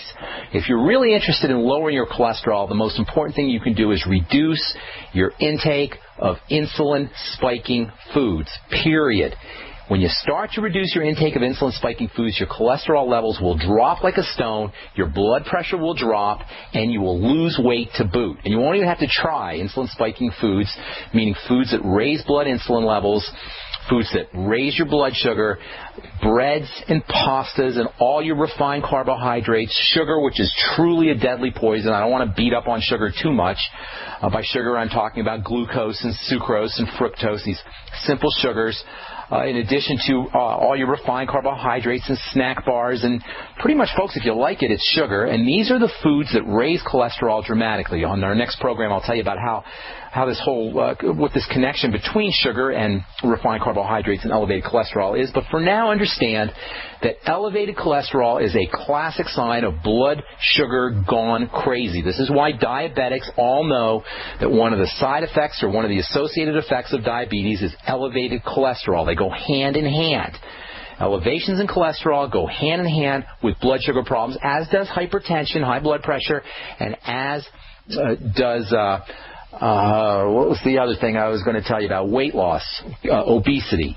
The three big bugaboos, heart disease and cholesterol, hypertension and obesity, the three things people are terrified the most of, among the three most terrifying health issues that we're dealing with, are all related to blood sugar. It's no coincidence that as our incidences of obesity and elevated cholesterol go up in this country, so does the incidence of blood sugar disease, of diabetes and pre-diabetes. 100 million Americans, folks, 1 out of 3 Americans is either diabetic or pre-diabetic, and I find it highly ironic that one of the side effects of the statin drugs is they can cause diabetes. This is the craziness that the pharmacological model has bequeathed on the American public. All right, welcome aboard once again to the bright side. Thank you for joining us. We've been spending the last few days, a couple of weeks actually, talking about the critical and misunderstood biochemical cholesterol and its stupendous importance to health and well-being, this stupidity around lowering your cholesterol to reduce heart disease, to reduce cardiovascular disease, is the height, the epitome of medical morality. Cholesterol is a raw material, basic building block. You never want to mess around with your cholesterol building machinery. Cholesterol is such a fundamental raw material, a case could be made that the substances that get turned into cholesterol, vitamin D and cortisol and testosterone and progesterone and estrogen, a case could be made that these substances are really types of cholesterol. You can call vitamin D cholesterol A. You can call testosterone cholesterol B. You can call progesterone cholesterol C. These are all versions of cholesterol, and for any medical professional, for anybody to say, well, you got to lower your cholesterol, you got to get your cholesterol down, they might as well tell you to lower your vitamin D and lower your testosterone and lower your progesterone, all of which, by the way, are building and growth and repair and feel-good hormones. Cholesterol is the common denominator in all of these growth and repair and feel-good substances. Cholesterol is the common denominator in brain health and in body health. Cholesterol is a critical role, plays a critical role in the structure of nerves and muscles, more specifically nerve cells and muscle cells. Cholesterol is the quintessential movement and mind molecule. It is the ultimate brain health, nerve health, body health molecule. It's the fundamental building block for the hardware of the human machine's nerves, muscles, and brain. It's what distinguishes people from plants. And this is the core concept behind the idea that you do not want to ever be messing around with your body's ability to make cholesterol. And you can tell if your physician, your dispensing doctor have any biochemical intelligence at all by what he tells you to do with your cholesterol. If your doctor tells you need to lower your cholesterol, he is a biochemical moron. He knows nothing about the biochemistry of this fundamental concept. Otherwise, he wouldn't tell you to take a poison drug to suspend the body's ability to make this stuff. In other words, unless you're unhappy with your status as a thinking and moving human being, you don't want to go near any doctor or drug that would in any way have the effect of interfering with cholesterol, period, end of story. Tomorrow we'll tell you about how this whole cholesterol drug this whole idea of medicating ourselves to lower our cholesterol started. It started actually in the 1960s. We'll tell you about how the first drug company to get sued by the FDA was a drug company that was making a very nasty cholesterol-lowering drug, which isn't all that much different from the cholesterol dumbing down drugs that we take today. We'll tell you about that tomorrow. These days, the billion-dollar drug company PR campaign vilifying cholesterol and this silly, simplistic notion that cholesterol is bad. These days, this PR monster is operating in full swing, and nothing demonstrates the success of this propaganda machine more than the fact that 1 out of 4 Americans over the age of 45 is voluntarily and volitionally taking a drug to dumb down their cholesterol manufacturing system, all in the name of cardiovascular health. Of course, I'm talking about statin mania. And we're going to be talking a lot about these awful substances that are being pushed on us by ignorant medical professionals and profit-mongering pharmaceutical corporate vampires who could give a rat's you-know-what about the health of you or your loved ones. In the past year, researchers have discovered a link between statin drugs and diabetes. One of the most important causes of heart disease is diabetes, and now we know there's an important link between taking statin drugs and diabetes. And in addition to that, statin drugs block the production of numerous biochemicals in the body, not just cholesterol.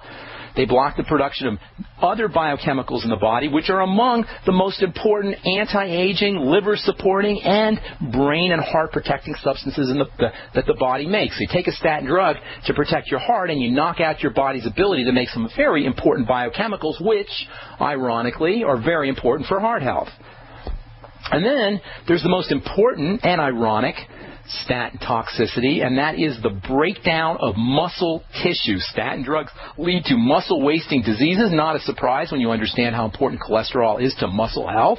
And, of course, the heart's a muscle. So now you're taking a drug to protect your heart, but the drug causes muscle wasting and muscle toxicity. Of course, the heart is a muscle, so you got heart muscle problems. This is a really bad toxicity when you think about it for a drug that's supposed to be helping improve heart health, and it underscores the nonsense around the pharmacological model of drugging ourselves to health. There are so many reasons, people, why you do not want to take a statin drug for any period of time, and I know that they're relatively non-toxic, but you do not want to stay on a statin drug indefinitely. You probably don't want to take one at all. But before we go into these in detail, I'm going to tell you a bunch of reasons why you want to stay away from statin drugs. Before we go into that, I want to make one very important point. We will list all of the individual side effects and toxicities and how they're related to the mechanisms of statin drugs and how statin drugs stop you from making cholesterol, why side effects are related to this breakdown in the cholesterol-making machinery. We're going to be talking about that at length, but there's one really important point that I need to make here. Statin drugs, like all drugs, are toxic poisons to one degree or another. They're relatively non-toxic, but they still need to be processed by the body's poison control system in the liver in exactly the same way that mercury or bisphenol A or DDT or paraquat or Roundup or any other pesticide, fungicide, bactericide or poison or killing drug or chemical needs to be processed as. We'll continue this when we come back from our break. I'm Pharmacist Ben. You're listening to The Bright Side. We'll be back after this. All right, we're talking about cholesterol and statin drugs, this craziness around taking statin drugs, the best-selling class of drugs in the world, billions upon billions of dollars, last count, something like 20 or 30, maybe even $40 billion in sales, tens of millions of Americans taking these things, hundreds of millions of people around the world taking these things. What is going on, people? This notion of cholesterol and heart disease, you know, it's never been shown, never, not that they haven't tried, never been shown that elevated cholesterol causes heart disease. Yet if you go around and talk to most medical professionals and most lay people, they will tell you, oh yeah, of course, cholesterol causes heart disease, got to lower your cholesterol, got to keep your cholesterol scores down. I'm telling you, folks, as a pharmacist, as a biochemist, somebody who's been studying these things for a long time, it is absolute folly to take a statin drug or any other cholesterol-lowering medication, really any other pharmacological medication, to try to deal with cardiovascular health issues, which at their core are lifestyle issues, lifestyle health challenges. Simply by modifying the way you eat, modifying the way you live, changing your habits, these are the things we need to understand to do if we're going to take care of our heart health. It's not a drug concern. The idea of taking prescription drugs. And this is the main point that I want to make here today, and we will be talking specifically about statin drugs and what they do to the body and why you want to stay far, far, far, far away from these things. But more importantly is this idea of drugging ourselves to health, of drugging ourselves to wellness. The idea that none of these drugs that we're taking, these toxic and expensive substances, do anything to correct the biochemical breakdown that is continuing ceaselessly and endlessly as we are taking our Mevacor and our Lipitor and our Pravachol and our Zocor and whatever else drugs we're taking. The biochemical disaster that caused the problem in the first place is still going on. And this is the most important and underemphasized point in this whole discussion around cholesterol and statin drugs. This is the key point in the entire conversation about pharmacological intervention in any of its forms. We must refuse to participate in this drug scam, especially in the great statin scam and the pharmaco-medical model of drug and surgical intervention. We have to have an attitudinal change. We have to have a new attitude around drugs and around surgeries and around the entire medical model. It has to be an FU attitude.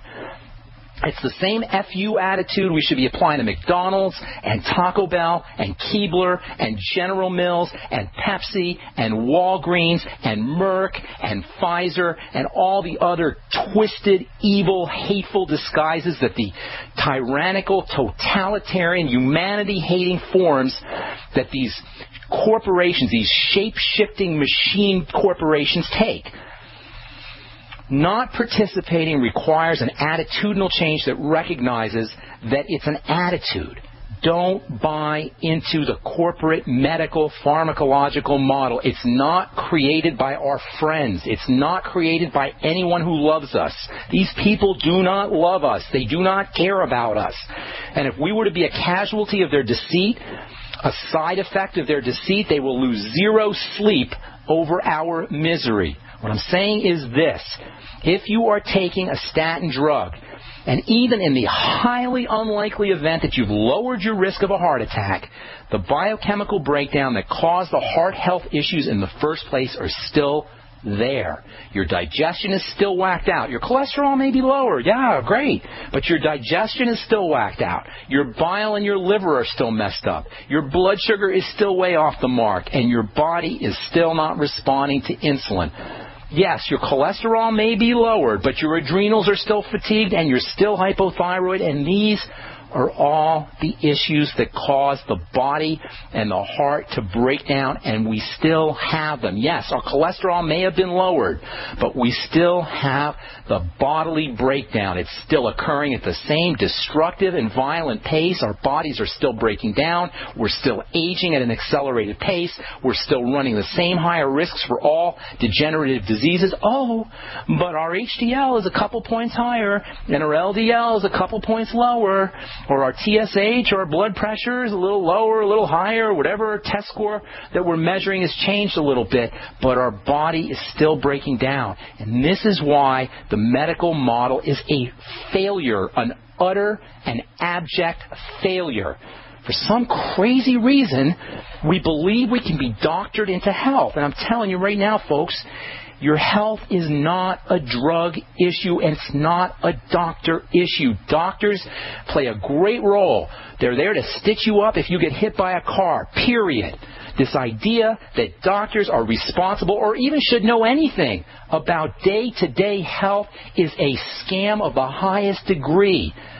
And by the way, not only are doctors, when it comes to health, completely helpless, we don't need them. We don't need doctors. We can, as Dr. Glidden says, fire our MD today because we can do it ourselves. And at the end of the day, folks, this is a message of empowerment.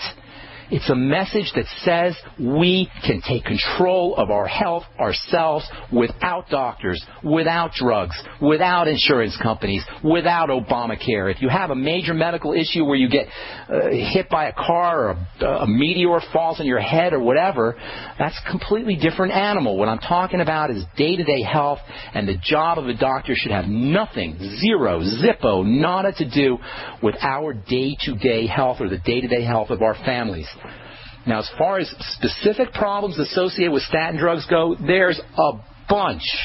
First of all, it's well recognized by the FDA that statin drugs can increase the risk of developing diabetes.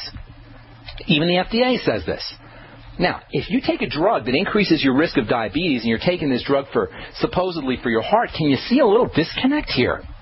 Diabetes is one of the major causes of heart disease, and one of the most important side effects of the drug that we're taking to reduce the impact of heart disease causes diabetes. This alone should tell you, should describe in full living color the fallacy of this medical model of statin drugging ourselves to cardiovascular health. But there's more, there's way more, and we're going to be talking about this a lot. 866-582-9933 is our number. Got a couple lines open for you. We'll be back on the bright side right after this. We're talking about cholesterol and the statin drugs. There's so much to talk about when it comes to statin drugs. I know a lot of really intelligent people. I know a lot of medical professionals. I know a lot of people who otherwise I would be respecting what they do, who think and who've been convinced, who've been hypnotized into believing that, oh, just a little bit of a statin drug, it's not going to make a big deal, a big difference, and it may help me. And you know what, folks? As far as drugs go, the statin drugs are not the worst drugs that you could take. What's more important about the statin drugs and why you want to stay away from these things, aside from the fact that you don't want to be dumbing down your cholesterol-making machinery ever, What's more important is this notion, this idea, this attitude that if you got a problem, you can take a prescription drug to deal with it. I'm telling you, as a pharmacist, as a registered pharmacist, as somebody who's made it my life to study these things, there isn't a single prescription drug that you ever want to be on indefinitely. Yes, there's times when you need a pain pill, and I keep a bunch of pain pills in my medicine cabinet just in case. There's times that you want to be on an antibiotic, absolutely. There may even be times, although some people would disagree with this, there may be times that you want to be on chemotherapy. But other than that, if a physician is dispensing or recommending that you stay on a drug that's designed for you to be on for the rest of your life, such as a statin drug, you want to think long and hard before you participate in this kind of pharmacological strategy. There isn't a role for drugs in our day-to-day health. I don't know how much clearer I can be with this as somebody who's been studying these prescription drugs for many years. There is no role, zero role, zip-o, nada role for prescription drugs in day-to-day health and wellness. This is not what prescription drugs are for. And the fact of the matter is we've created this industrial complex, this corporate industrial complex around pharmacology that is incentivized, that has lots of profit incentive to make sure that we stay on drugs. And that's why you see these commercials. And that's why if you're reading magazines, you see print ads. And especially in medical and trade journals, you see print ads for these pharmacological agents, so much so that today we just assume that if you go to the doctor for high blood pressure, you're going to get an antihypertensive. If you have a history of heart disease, you're going to get an anti-cholesterol drug. If you have seizure disorders, you're automatically going to get an anti-seizure medication. And I'm telling you, people, the problem is that when we take our cholesterol-lowering drugs or our antihypertensive, anti-blood pressure, high blood pressure drug, or whatever drugs we take, not only are we now introducing a stressful toxin into the body that the body has to process, but what's worse is our symptoms have now been hidden. Our symptoms have now been disguised. So the lifestyle crisis that we're going through, the reason that we have the heart disease or the seizures or anything else in the first place, these problems are still continuing. They're still percolating underneath, and we've done nothing to correct these issues. And that is the fundamental problem with the pharmacological model of health. And that is why I will, till I take my last dying breath, go out and tell people not to be on these prescription drugs. I'm dedicated to spreading the word about the destructive nature of these pharmacological agents and the empowering idea that we can take care of our health ourselves. All right, thanks so much for joining us on The Bright Side, friends. I want to continue talking about the statin drugs and cholesterol and why it's a good idea to stay off of statin drugs. If you're on statin drugs, why it's a good idea to get off them despite the pressure that you're more than likely going to be getting from your physician if you're dealing with high blood pressure or really any cardiovascular issue. Now, as far as specific problems that are associated with statins, there are a bunch. First of all, it's well recognized, even by the Food and Drug Administration, that statin drugs can increase the risk of developing diabetes. There's several reasons why this can happen, and no one knows exactly what's going on, but the fact is that cholesterol, sugar, and insulin are all connected. Cholesterol, sugar, and by sugar I mean blood sugar, and the foods that we eat that raise blood sugar, and insulin, and the foods that we eat that raise insulin, these are all linked to cholesterol. Remember, cholesterol is a building substance, and insulin is a building substance as well. This means building and repairing and growing, and the production of cholesterol as well as sugar and insulin are all interrelated and tightly regulated. And when our body is flooded with sugar and then insulin goes up, you can rest assured this tight regulation, this tightly choreographed interaction between cholesterol, blood sugar, and insulin is going to get thrown off. What I'm saying is, listen up here, people, there is a major relationship between elevations in cholesterol and elevations in blood sugar. And this is why Most importantly, the fastest way to naturally, without drugs, drop your cholesterol test scores and cholesterol production in the liver naturally, without drugs, without doctors, without Obamacare, the fastest way to drop your cholesterol naturally is to stop eating insulin-spiking foods. In fact, this is the most common marker next to weight loss, which also, by the way, occurs with ease. This is the most common marker that shows up when you get on a diet that is low in insulin-spiking foods. The first thing you're going to notice from a biochemical marker standpoint is your cholesterol levels drop. You'll notice you're losing weight, and you'll also notice, by the way, that your blood pressure is dropping too. On the other hand, because of this important connection between sugar, insulin, and cholesterol, it should come as no surprise that when you knock out the cholesterol manufacturing systems in the body, it is going to affect how the body processes and stores sugar. This diabetes connection to statins is no surprise to anybody who understands biochemistry. When there's no cholesterol, sugar is not going to get stored as effectively in the liver. When sugar is not stored effectively in the liver, it'll start to float around in the blood. When sugar floats around in the blood long enough, insulin's going to get thrown off, and you will end up being a statin-induced diabetes statistic. And we'll be talking more about this very important relationship between sugar, insulin, and cholesterol here in a little bit. Another nasty side effect of statin drugs involves muscles. Statin drugs can cause muscle diseases. Cholesterol, remember we talked about this last week, cholesterol is an action substance. It makes things happen. It speeds up the growth process of cells. It speeds up the repair process of organs and tissues. And cholesterol is the distinguishing molecule, the quintessential key distinguishing molecule between animals and plants. Cholesterol is the icon, the ultimate example of an animal element, an animal molecule. What do animals do that plants don't? They think and they move. Animals have a nervous system. Animals have a muscle system. Animals have a neuromuscular system, nerves and muscles, that is. And as it turns out, there is no more key player in the building and growing and repairing of the neuromuscular system, the nerves and the muscles. There is no more key player in this system which is constantly building and constantly growing and constantly moving and constantly repairing. There is no more important element than cholesterol for the nerves and the muscles, the neuromuscular system. And people, the neuromuscular system, because it's always moving, is always in action. It is always in a state of building and growing and repairing.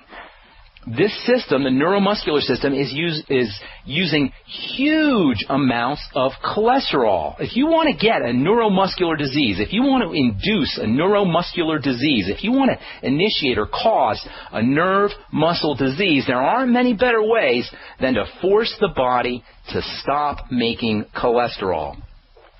And then, of course, we come to the brain. One of the most well-known toxicities of the statin drugs is how they affect the brain, how they affect the central nervous system, the nervous system of the brain and the spinal cord. Cholesterol is involved in the production of the coating on nerve cells, neurons we call them. Cholesterol is involved in producing this coating on neurons. This coating is called myelin. Many of you have heard of this, and this myelin plays an indispensable role in the conduction of electrical energy, and any disturbance in myelin, in this insulation-like protective coating, spells disaster for the brain and the nervous system. All right, we're going to continue talking about statin drugs and why you don't want to take them. You're listening to The Bright Side. Our number is 866-582-9933. We're coming back at you right after this. Don't go away.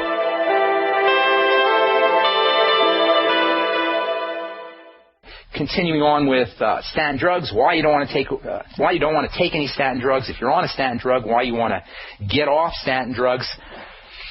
We talked about the blood sugar connection. 3 words for you, folks, if you're worried about cholesterol. That is sugar, insulin, cholesterol. They all go together. The second big problem with the statin drugs is the fact that they affect the nervous system, they affect the brain, and that is because of the way they affect myelin, this insulation that occurs on the outside part of nerve cells. This coating, myelin, plays a seriously important role in the conduction of electrical energy. It acts like an insulating factor. Defects in myelin can cause optic nerve degeneration, memory problems, learning problems, numbness, weakness, dizziness, tremors, tinnitus. All of these are conceivable side effects that are linked to the blocking, the poisoning of the cholesterol-making machinery inside a nerve cell. Because the statins specifically block the production of cholesterol in the liver, and because the liver is charged with detoxifying substances, if you are one of the 100 million Americans who are dealing with a fatty liver, you are especially at risk for side effects and toxicity associated with the statins. They used to tell people that they have to have their liver checked when they're on statin drugs, and these days most doctors don't consider that absolutely necessary. If you are taking a statin drug, the point remains that you want to make sure you're focusing on the health of your liver. That means, first of all, avoiding crappy food, which the liver is responsible for detoxifying. Secondly, avoiding drugs like the statins, which the liver is charged with detoxifying. And using liver-supporting nutrients like essential fatty acids and the B complex and glutamine and MSM and vitamin C, which is super, super, super, super important for liver health. And if you already have a fatty liver and your doctor's saying, well, I think we need to put you on a statin drug, you might want to think long and hard before you fill that prescription for Mevacor or Zocor, whatever flavor poison statin substance that you're being dispensed. And then, as if this isn't enough reasons to not take a statin drug, as if diabetes and neuromuscular disorders and muscle diseases aren't enough reasons to lay off of statin drugs, we come to the whole coenzyme Q10 issue. Coenzyme Q10 is arguably the single most important element, nutritional supplement, nutritional component that you can take for your heart. And statin drugs do their cholesterol blocking work by interfering with the production of coenzyme Q10, the same biochemical processes that are involved in making cholesterol are involved in making coenzyme Q10. Remember, cholesterol is a growth substance. It's a building substance. And for growth and building to occur, cells need energy. And for energy to happen, you need coenzyme Q10. It is arguably the single most important component, nutritional component that is, that you can take for energy stabilizing in a cell. Without energy, cells can't grow. So the way biochemistry works is cholesterol manufacturing is linked to coenzyme Q10 manufacturing. If you stop your body from making cholesterol, you will stop your body from making CoQ10. If you had to pick the single most powerful cardioprotective, happy, healthy heart biochemical, a good case could be made that it would be coenzyme Q10. CoQ10 is a major, maybe the major, energy stabilizing chemical in the body. It's highly electrical, and anyone dealing with heart disease, which is largely an electrical conductivity issue, should be using at least 100 milligrams of CoQ10 every day. Look for the oil-soluble gel caps, and even more so if you're taking a statin drug. If you're taking a statin drug, it becomes extra important. Anybody who's got cardiovascular health issues, high blood pressure, any kind of circular disorder should be taking coenzyme Q10. In fact, everybody should be taking coenzyme Q10 who's interested in anti-aging.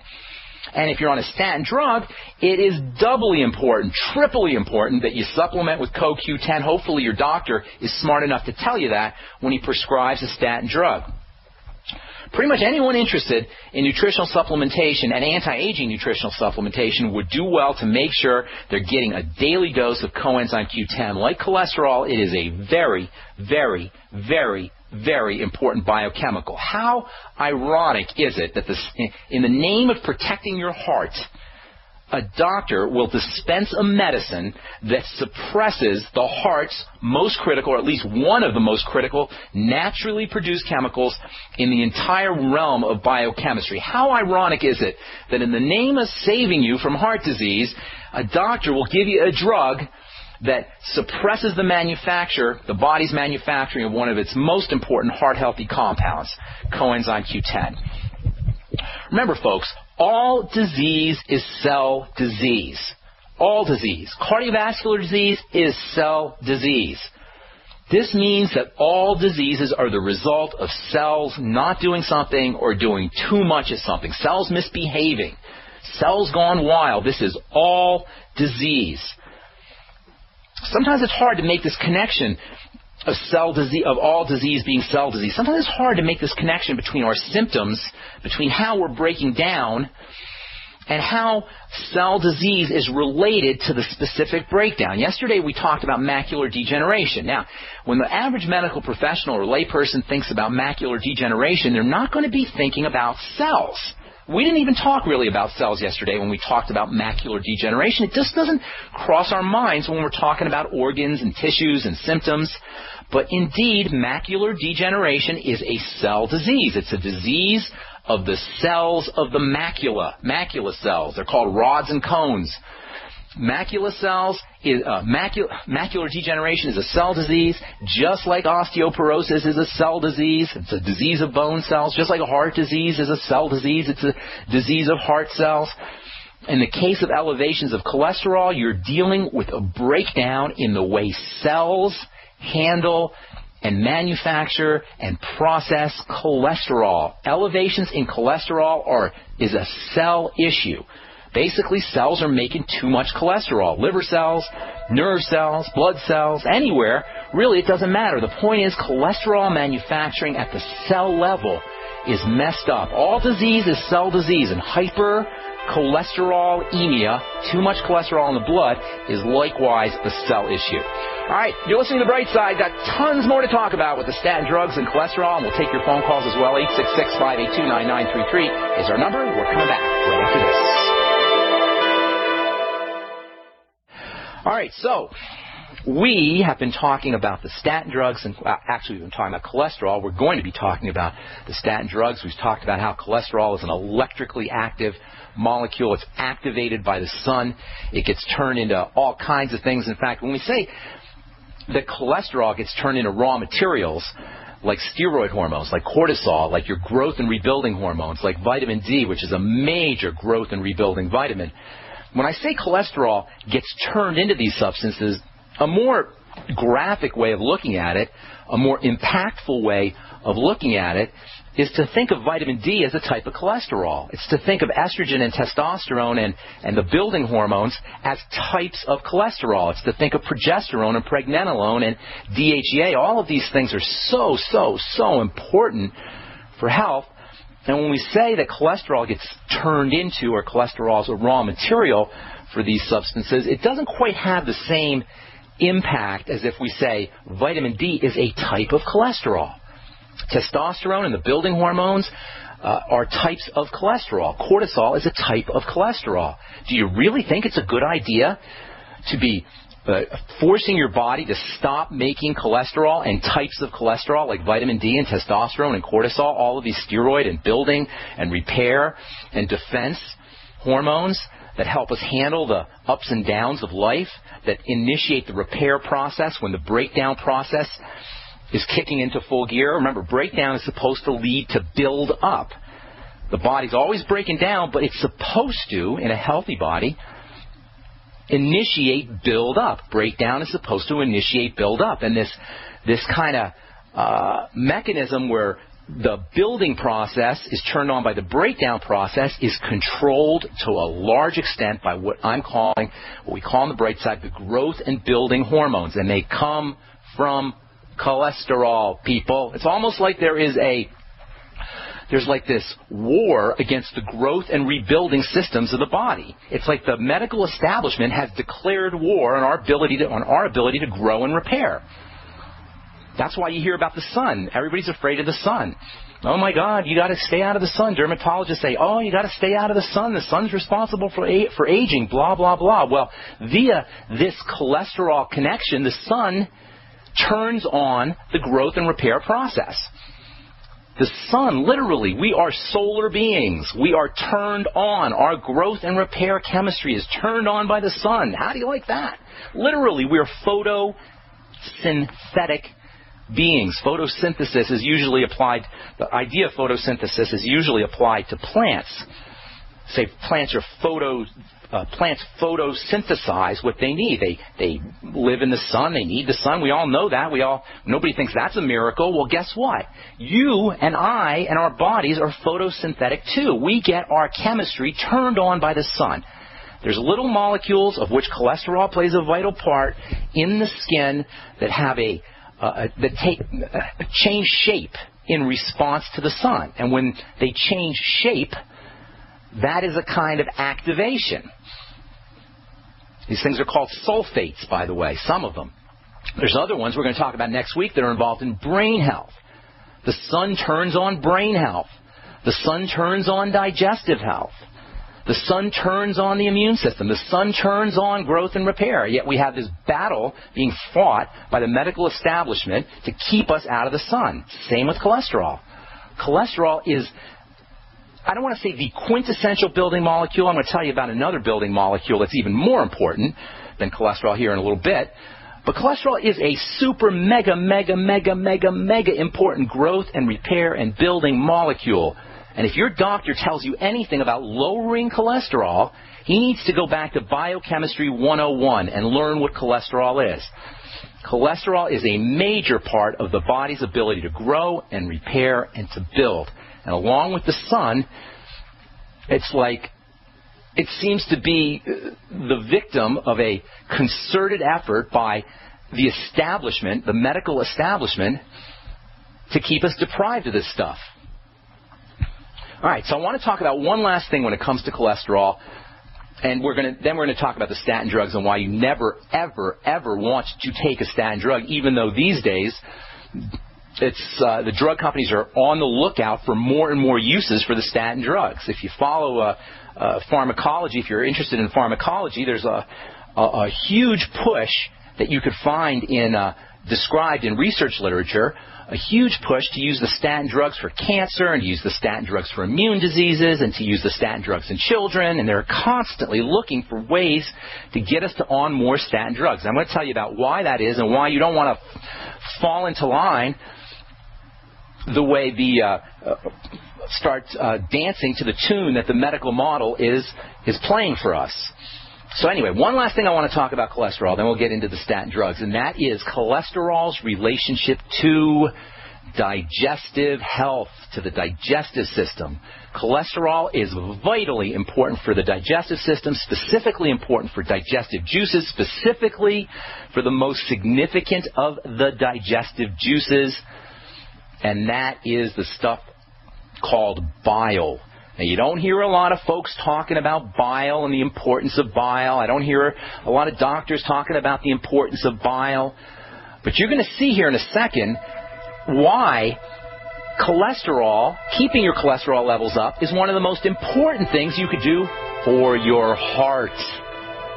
And I'll tell you what I mean when we come back from our break. I'm Pharmacist Ben. You're listening to The Bright Side on the Genesis Communication Network. Our number is 866-582-9933. We're coming back right after this.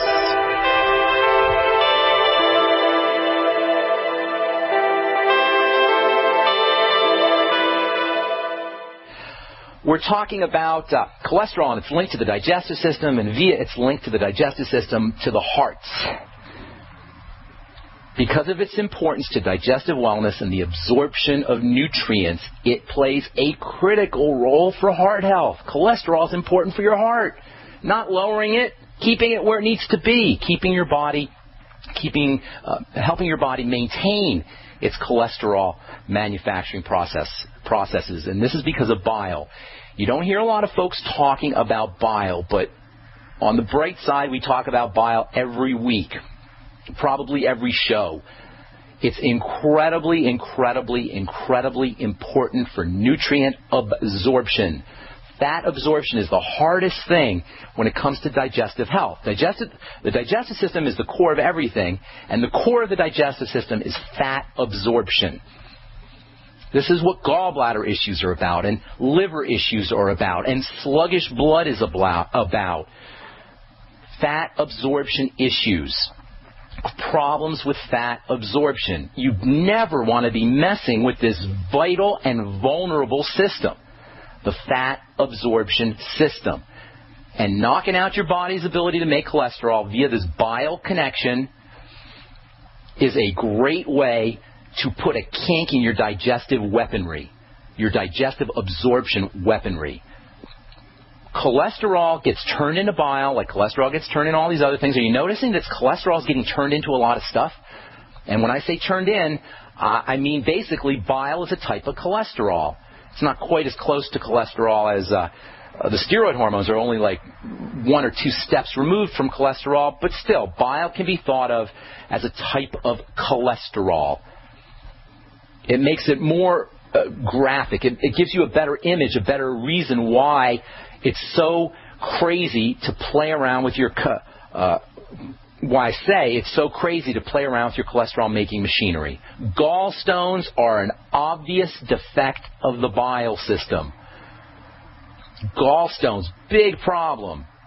Hundreds of thousands of gallbladders are removed in this country every year. I think it was something like 500,000 the last time I looked.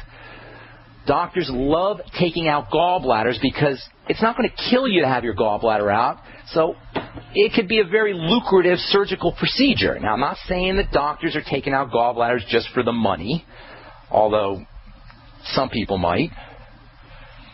But the fact is, gallbladder and surgical procedures are expensive procedures, and they generate a lot of revenue. It's never a good idea to have a surgery that's not an emergency surgery. But a gallbladder surgery is one that doctors feel they could do because doctors feel like you don't need a gallbladder. I hear this all the time. Oh, animals live fine without a gallbladder. There's some animals that don't have gallbladders, blah, blah, blah. Forget what anybody tells you, what any doctor tells you if you're thinking about having your gallbladder removed. Use your common sense. Use your head. You have a gallbladder for a reason. It's not extra. There's nothing extra in there. I know that sounds goofy to say, but that's kind of the implied message. There's extra stuff in there that can be removed. Gallstones are not a reason to have your gallbladder removed. Gallstones are a bile and a liver issue. Any fat malabsorption issue can be associated with insufficient or defective bile. Any fat malabsorption issues. Loose stools, bloating, constipation, problems with bacteria in the gut. These are some of the hidden relationships between the digestive system and problems with bile. Really, if there's any issue with bile, anything can go, any digestive symptom is possible. Any issues with bile. I talked to a girl this past weekend. She was 23 years old. She's from Texas, and she's pregnant. And she's dealing with gallstones. As if it's not hard enough to be pregnant, now she's got to deal with gallstones. Folks, here's the thing. Of course, the doctors want to take the gallbladder out. Here's the thing. If you're 23 and you're dealing with gallstones, you got some serious digestive problems. Serious. If you're any age and you're dealing with gallstones, you got some serious digestive problems. But at the age of 23, when you should be in your prime building mode, you got some serious metabolic problems. Do you think the doctors are addressing these metabolic problems, these digestive problems? No. They want to take her gallbladder out. So, gallstones mean a bile issue. Your doctor's going to want to take the gallbladder out more than likely. And aside from the fact it's never a good idea to have any surgical procedure done if it's avoidable, removing your gallbladder is a recipe for digestive health disaster. Let me say that again. If you're thinking about having your gallbladder, if you're even contemplating having a gallbladder removed, if somebody's trying to talk you into having your gallbladder taken out, removing your gallbladder is a recipe for digestive health disaster and then ultimately for all health disaster. Aside from that, if you have gallstones if you have gallstones developing, that's a sign that you've got chemistry problems, biochemistry problems. That's the real issue. You can have your gallbladder removed, folks, but you still have the biochemistry problem, and it isn't going away just because you removed your gallbladder. The gallbladder is just the calling card of the problem. It's the signal, the sign. The metabolic biochemical issue is behind it. Whatever caused the bile/gallbladder problem in the first place is still going to be there. And to understand why stones form, we've got to just understand a little bit about the bile system. I'm not going to get too much into it except to say that bile acts like a cleansing fluid. It's like engine cleaner. except it's engine cleaner for fatty substances, for toxins, and for poisons. Remember, the fatty substances are the trickiest things for the body to deal with. So it has developed a system specifically for fatty substances. Watery substances, they can kind of diffuse. Fatty substances are sticky and gooky. It's like trying to get fatty grease off of your dishes. How do you get fatty grease off your dishes? You have two kinds of dirt, right? You got the dirt that dissolves in water, and you got the dirt that doesn't dissolve in water. The stuff that doesn't dissolve in water tends to be oily. The stuff that does dissolve in water tends to be non-oily. We say water-soluble, fat-soluble. The fatty stuff that sticks on your dishes, that's the tricky stuff for the body to deal with. So it has developed its own detergent. And that detergent is called bile. Bile is like the detergent. Just like a soap, if you have oily stuff on your dishes and you put a soapy substance in there, from a molecular standpoint, the soap gets between the water from your tap and the grease on the dishes. It gets between it and acts like an adapter, where one end can attach to the watery side, another end can attach to the fatty side, and the whole stuff rinses off. That's how a soap works. Technically, that's called an emulsion or emulsification, but you just think of it as a soap. Well, guess what? Bile is a soap. Yes, bile is technically a soap, and that's what it does. It gets between the oil part, the vitamin A and the vitamin D and the fatty substances and the hormones and the toxins, which also tend to be fatty. It gets between that and the body's absorption mechanisms in the intestine and in the liver. Places where all that stuff's going to get absorbed, and it helps facilitate the absorption and also the breakdown of those substances from food. All right, we'll continue talking about cholesterol, bile, and the statin drugs, and take your phone calls when we come back on Pharmacist Ben. Don't go away. Just a couple more things about bile, and then we'll get your phone calls. Bile acts as an interface between liquidy enzymes, digestive enzymes, and the absorption mechanisms of the body. It acts like an interface between these systems and fatty materials, the way soap acts like an interface between tap water and oil on your plate. Thereby, bile facilitates the absorption of fats, the absorption of fatty substances, detoxification. It's a major route of detoxification for poisons of the body. It helps detoxify all kinds of chemicals from foods. Without a bile system, you're at higher risk for toxicity, for liver issues, for gallbladder issues. Bile becomes sludgy, and this is what forms stones. So many digestive issues are caused by bile problems. The last thing you ever want to do, even if you're healthy, the last thing you ever want to do is mess around with your digestive system. But if you're already sick, to take a statin drug that is going to suppress your body's ability to make this incredibly, incredibly important stuff is just lunacy, medical lunacy, biochemical ignorance, craziness of the first degree. And we'll talk more about some specific things that the statins do in addition to messing with the digestive system in terms of the biochemistry of the body when we talk about statin drugs tomorrow and probably for the next couple of days, and why you do not want to take a statin drug. Tomorrow we'll talk about the mechanisms of statin drugs, how they suppress the body's quintessential building chemical. It's not cholesterol. It's something that we haven't talked about, and I don't hear a lot of folks talking about. It's the ultimate building chemical in the body.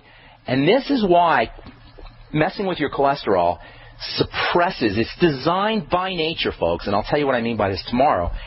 Cholesterol-lowering chemicals, lovastatin, and all the statin drugs basically, are designed by nature to kill things. Yes, I'll tell you what I mean tomorrow when we talk about the statin drugs. All right, continuing on with our talk about statin drugs and cholesterol and why you don't want to be taking statin drugs and why you don't want to be worrying about your cholesterol. Before we do all that, we need to just touch on a couple important principles of this idea of medicalization of health, the idea that doctors are here for our health, that we have a medical community that cares or that knows about how to take care of our health. I want to talk about a couple of ideas about how the medical model approaches health and why you never want to interface with the medical model unless you have some kind of emergency. You get hit by a car or hit by a bus and you need to be stitched up. Other than that, If you have a degenerative health disease, a degenerative health crisis, the last place you ever want to go to is a doctor or interface with the medical model. Never, ever, ever take a prescription drug if you don't need to. 2 points I want to make. Number one, all degenerative disease, whether it's arthritis or osteoporosis or psoriasis or autoimmune issues or thyroiditis or any kind of degenerative disease, which is the large bulk of the diseases that we suffer from in this country and around the world.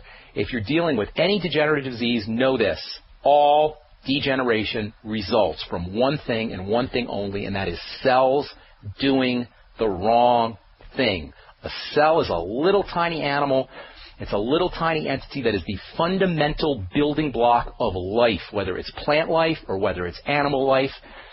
A cell is the basic unit, and all disease is the manifestation of cells going crazy, cells going nuts, cells doing the wrong thing, cells making too much stuff, cells making too little stuff, cells growing too fast, cells growing too slow. That's it, people. That's all. I don't care what your flavor of degeneration is. It all comes down to cells doing the wrong thing. And why do cells go crazy? Why do cells go nuts?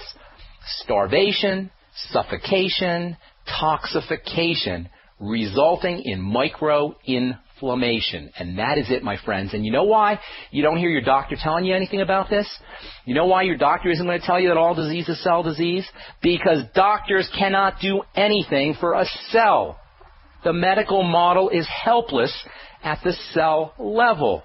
There is nothing, zippo, nada, zero, a doctor can do for you at the cell level.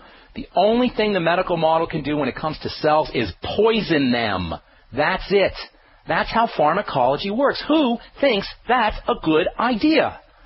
Who thinks it's a good idea to ever poison a cell so you can have better test scores? Who thinks it's a good idea to poison the fundamental unit of life, to kill, ultimately, the fundamental unit of life, to shut down the chemistry of the fundamental unit of life so you could have a better cholesterol score, or you can have a better thyroid score, or you can have a better blood sugar score? This is stupidity of the highest degree.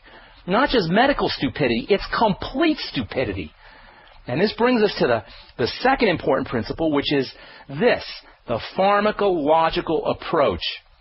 Forcing a cell by literally poisoning it to do a doctor's bidding, ultimately destroy it, to stop misbehaving, to stop it from doing the wrong thing. This pharmacological approach of treating disease is useless.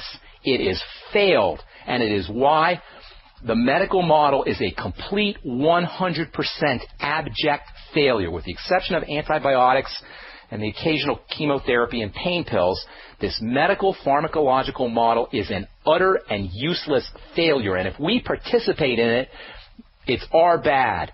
We are suckers. If we line up to get our statin drugs, we are suckers. If we line up to get our antihypertensive drugs, we are suckers. If we line up to have our gallbladders removed because some idiot doctor told you got stones and now you have to have your gallbladder removed, we are suckers. And how does this apply to statins and cholesterol? Well, in the case of the disease, putting that in quotes, the disease of elevated cholesterol production, remember all diseases are cell diseases. So if you have too much cholesterol going on, if you have elevations in blood cholesterol, what's the problem? Well, cells are making too much cholesterol, and so the doctors say, well, we'll give you a statin drug. That will work by poisoning the cell so the cell doesn't make cholesterol. Statin drugs poison the cholesterol-making machinery, perhaps the most vital chemical pathways in the life of a cell.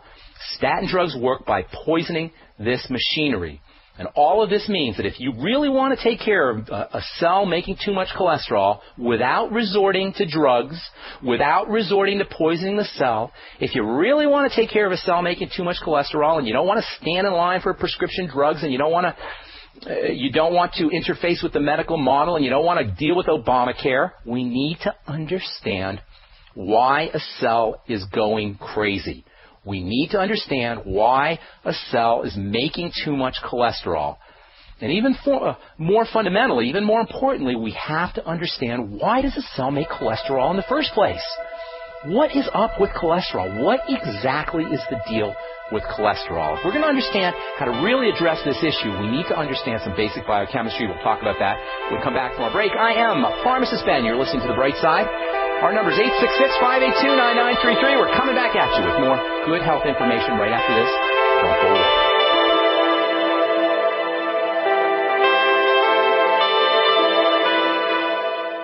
We're talking about statin drugs, why you don't want to take a statin drug, cholesterol lowering, why you don't want to pay any attention to cholesterol lowering. In order to really understand the nonsense, the stupidity around the statin drugs, and we're going to talk a little bit about the history of the statin drugs here in a little bit.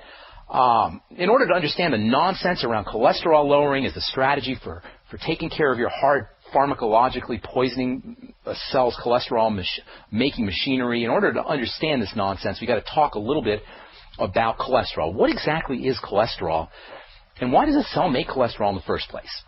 Well, it all comes down to the animal nature of a cell. In other words, a cell is a little animal. A cell is the fundamental building block of animal life, and it itself is a little animal. And just like any animal, a cell thinks, or more accurately, it processes information. It has a brain. We call the brain the cell membrane. A cell excretes wastes. A cell has a skeleton. A cell has a reproductive center. And a cell has an ability to move itself, to locomote. And most importantly, and most relevant for the topic of the statin drugs and cholesterol, a cell has its own type of foods that it makes and that it uses to do its work. A cell will put together molecules, put together little chemicals that it can use as fuel to do its work. Just like we use food, just like an animal or a human being uses food to do its work, food stuffs, food materials that act as a raw material, that act as a building block, so does a cell. We use food to fuel our biochemistry, and a cell uses food to fuel its biochemistry. A cell needs to have materials for growing and reproducing. When a cell needs to be growing, when a cell needs to be reproducing, it gets hungry. The cool thing about a cell is the fact that as long as a cell has the basic materials, the basic building block raw materials that it needs, what Doc Wallach calls the mighty 90, as long as a cell has vitamins, as long as a cell has minerals, as long as a cell has amino acids, proteins, as long as a cell has carbohydrates, as long as a cell has essential fats, it can turn all of these materials into food. A cell can make its own food, and it makes it from what we call the mighty 90. This is why this stuff is so important. This is why we talk about nutritional supplementation an hour a day, 5 days a week. What we're calling nutritional supplements are the building blocks, the components that a cell uses to build its own food. How cool is that, folks?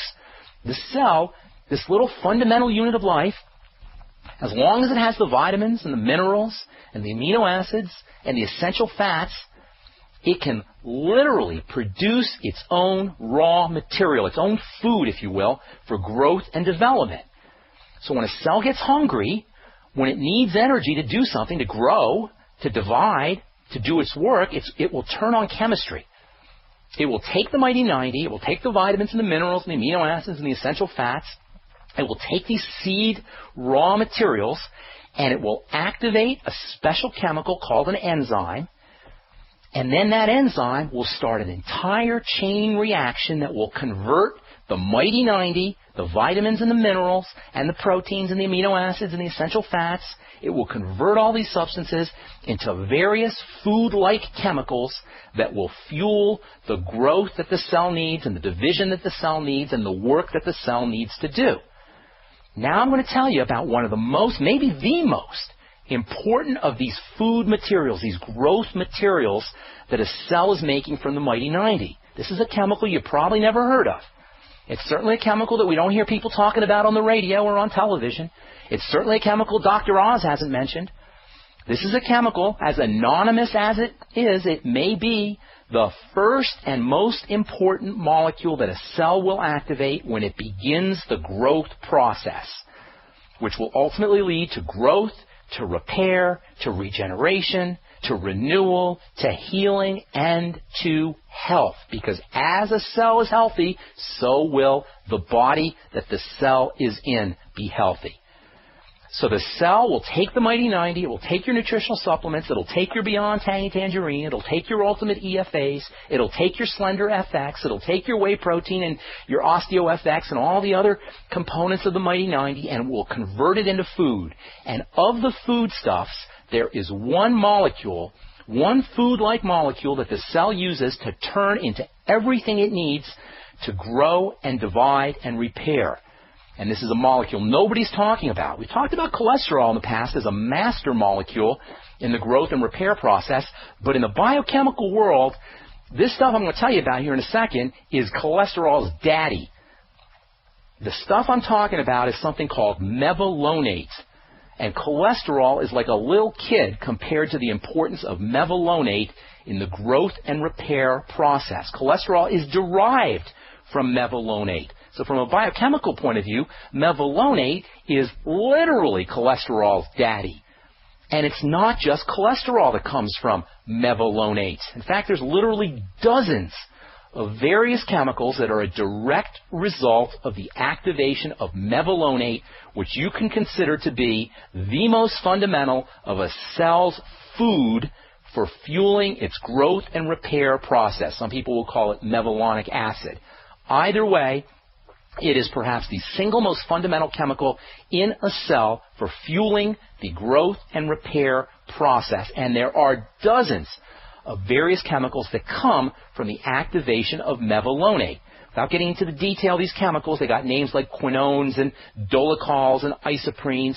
Suffice it to say that these substances that are all derived from mevalonate, to a biochemist, these substances read like a who's who of electrifying, energizing, fundamental components that physically represent and mediate the spiritual and divine intelligent processes behind the constant renewal and growth that is going on endlessly and ceaselessly every nanosecond that the body is alive. In fact, if you wanted to intentionally assure that you suppressed growth and repair and accelerated the aging process and increased the rate of diseases like cancer, one of the most effective strategies you could ever come up with would be to stop mevalonate from being activated.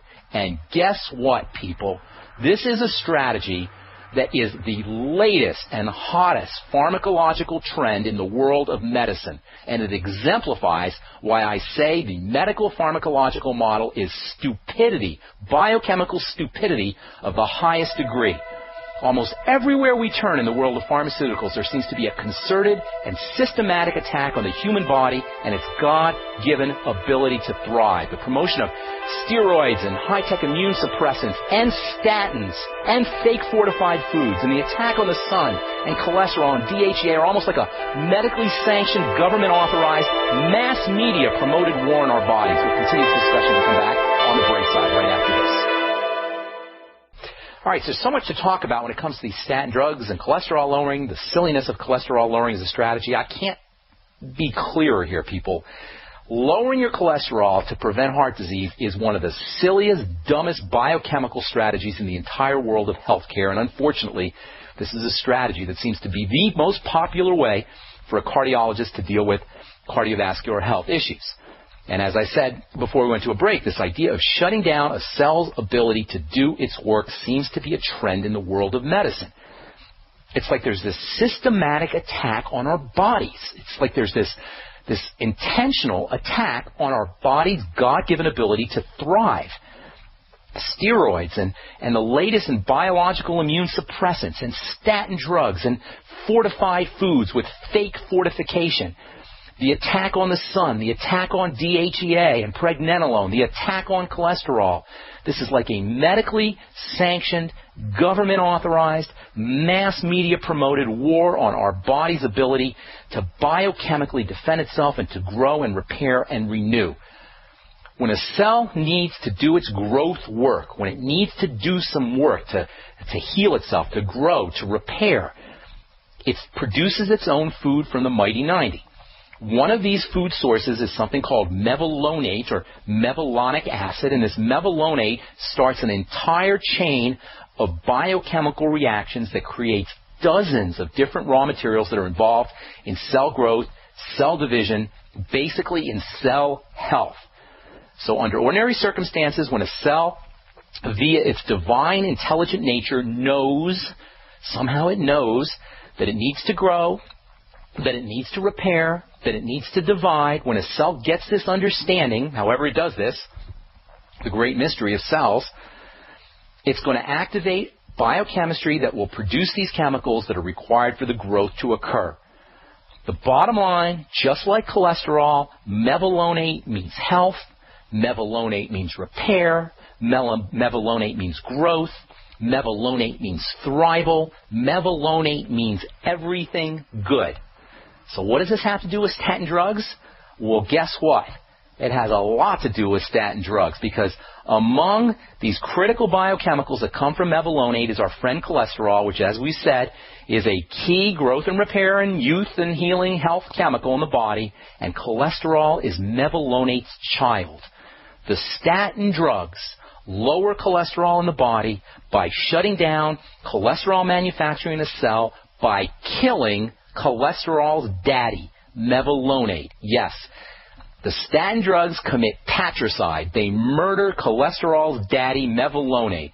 Statin drugs do their dirty work of blocking cholesterol by shutting down the entire growth and repair mevalonate pathway. They shut off this critical, growth-supporting, health-boosting, renewal-enhancing, anti-aging, mevalonate activation, essentially starving a cell of the stuff it needs to build and repair, starving a drug of the stuff it needs to do its work. What I'm saying here, people, is using a statin drug to lower cholesterol not only stops the production of cholesterol, which is a dumb enough medical strategy, it shuts down the entire growth raw material production pathway. It's a classic pharmacological medical strategy of burning down your house to get rid of the dust. Now, who in their right mind thinks this is a good idea?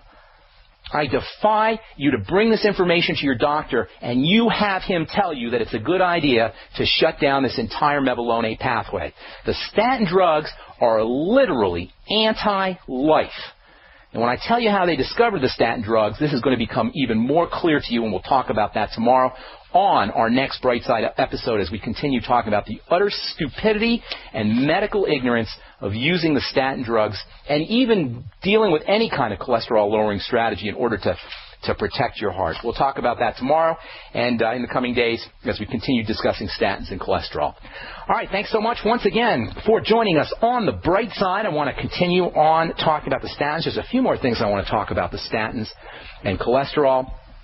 And I want to tell you that the most important, or one of the most important things that you never hear medical professionals or statin manufacturing drug companies talk about, and this is the fact that the statin drugs are antibiotic drugs. They are anti-life, antibiotic, anti-life. I'm not being metaphysical here, folks. The statin drugs are literally anti-life. They are literally antibiosis, antibiotic. They were first isolated from the same bacteria from which we get penicillin. Bacteria make antibiotics for their survival. To this day, 90% of the antibiotics that we use come from bacteria or fungus. You know, sometimes you get the sense that life is a war or life is a battle. You've heard the saying, it's a jungle out there. Well, this war/jungle mentality is not just something that people and animals have to deal with. Bacteria deal with it too. Fungi deal with it as well. And because there's so much more of them than there are of us, there's 7 billion people in the world perhaps, you can fit more bacteria than that in a couple of tablespoonfuls of dirt. Because there's so many bacteria and there's so many funguses and an individual bacteria has so much to deal with, the defense mechanisms that these things have evolved, the survival tools of bacteria and fungi are unbelievably sophisticated, unbelievably advanced, and very, very diverse. These mechanisms, these defense mechanisms that bacteria and fungi have evolved consist of chemicals that kill things. They kill life. Bio means life, like biology is the study of life. Biotics means living things. And these substances that bacteria and fungi use for survival, these substances that these bacteria and fungi use to kill their enemies, other living things, are thus called antibiotics. They kill life.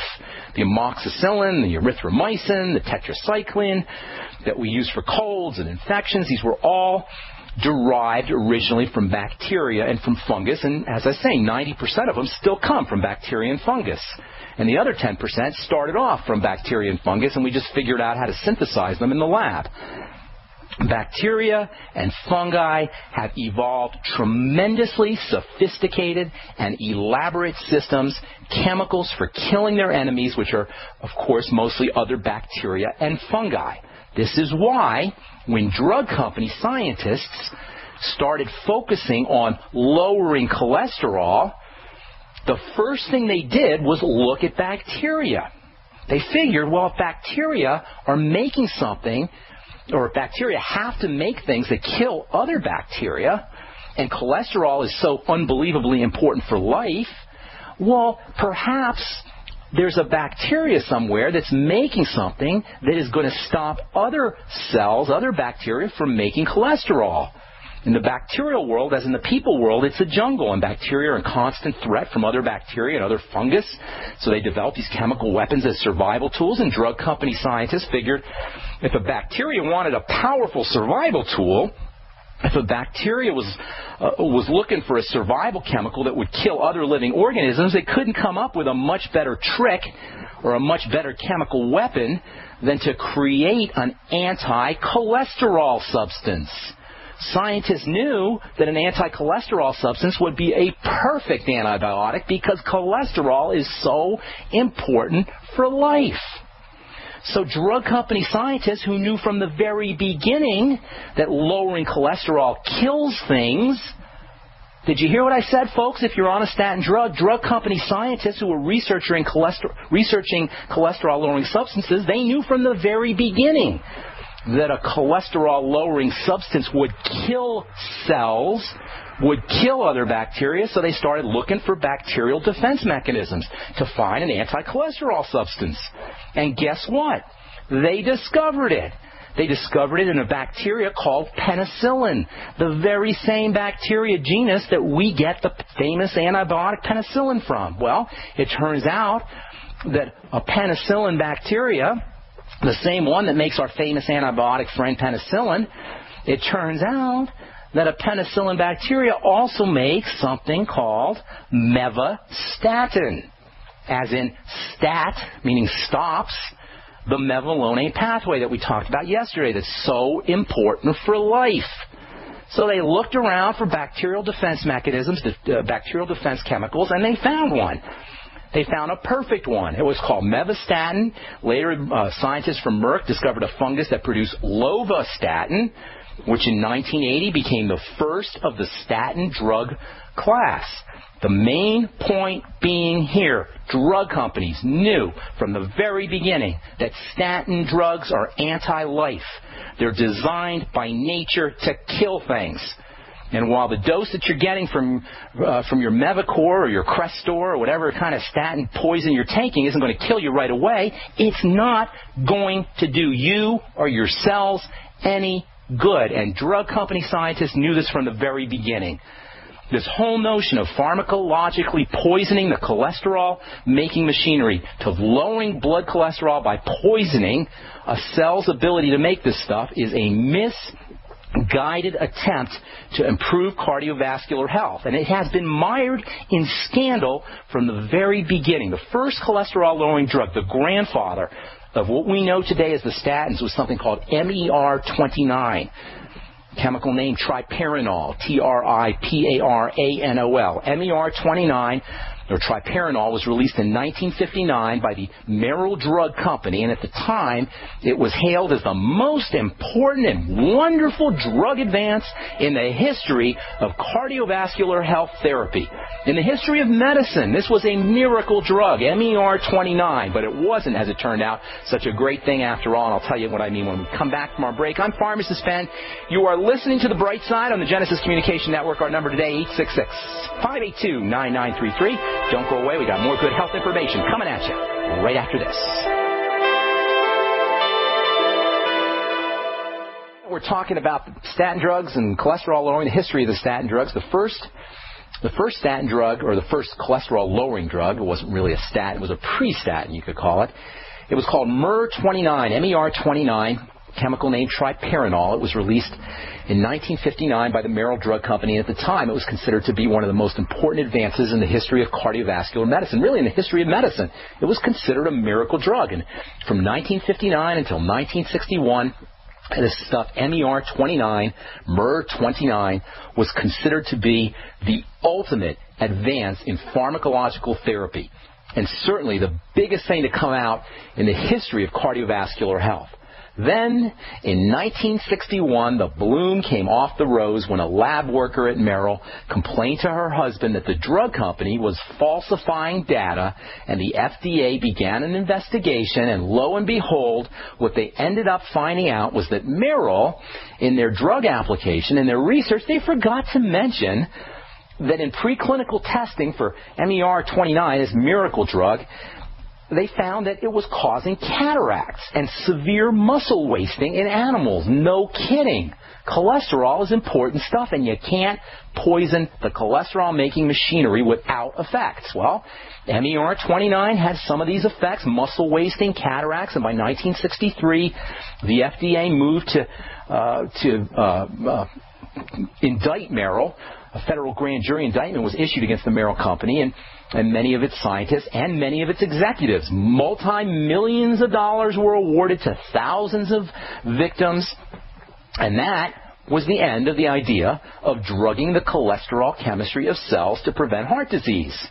Until 1970, when it was discovered that fungus and molds that were found on peanuts, something called aflatoxin, which is one of the most deadly toxins known to man, well, they found out that aflatoxin had an ability to produce cholesterol-lowering substances as a defense mechanism against other funguses and bacteria. Remember, cholesterol-lowering is a wonderful strategy for microorganisms to kill other microorganisms. When they found this stuff being produced from aflatoxin, they started to search other bacteria and other fungus. They started to search for other chemicals that could lower cholesterol. By 1976, Japanese researchers had discovered a cholesterol-lowering chemical called citrinin that was produced by the penicillin mold.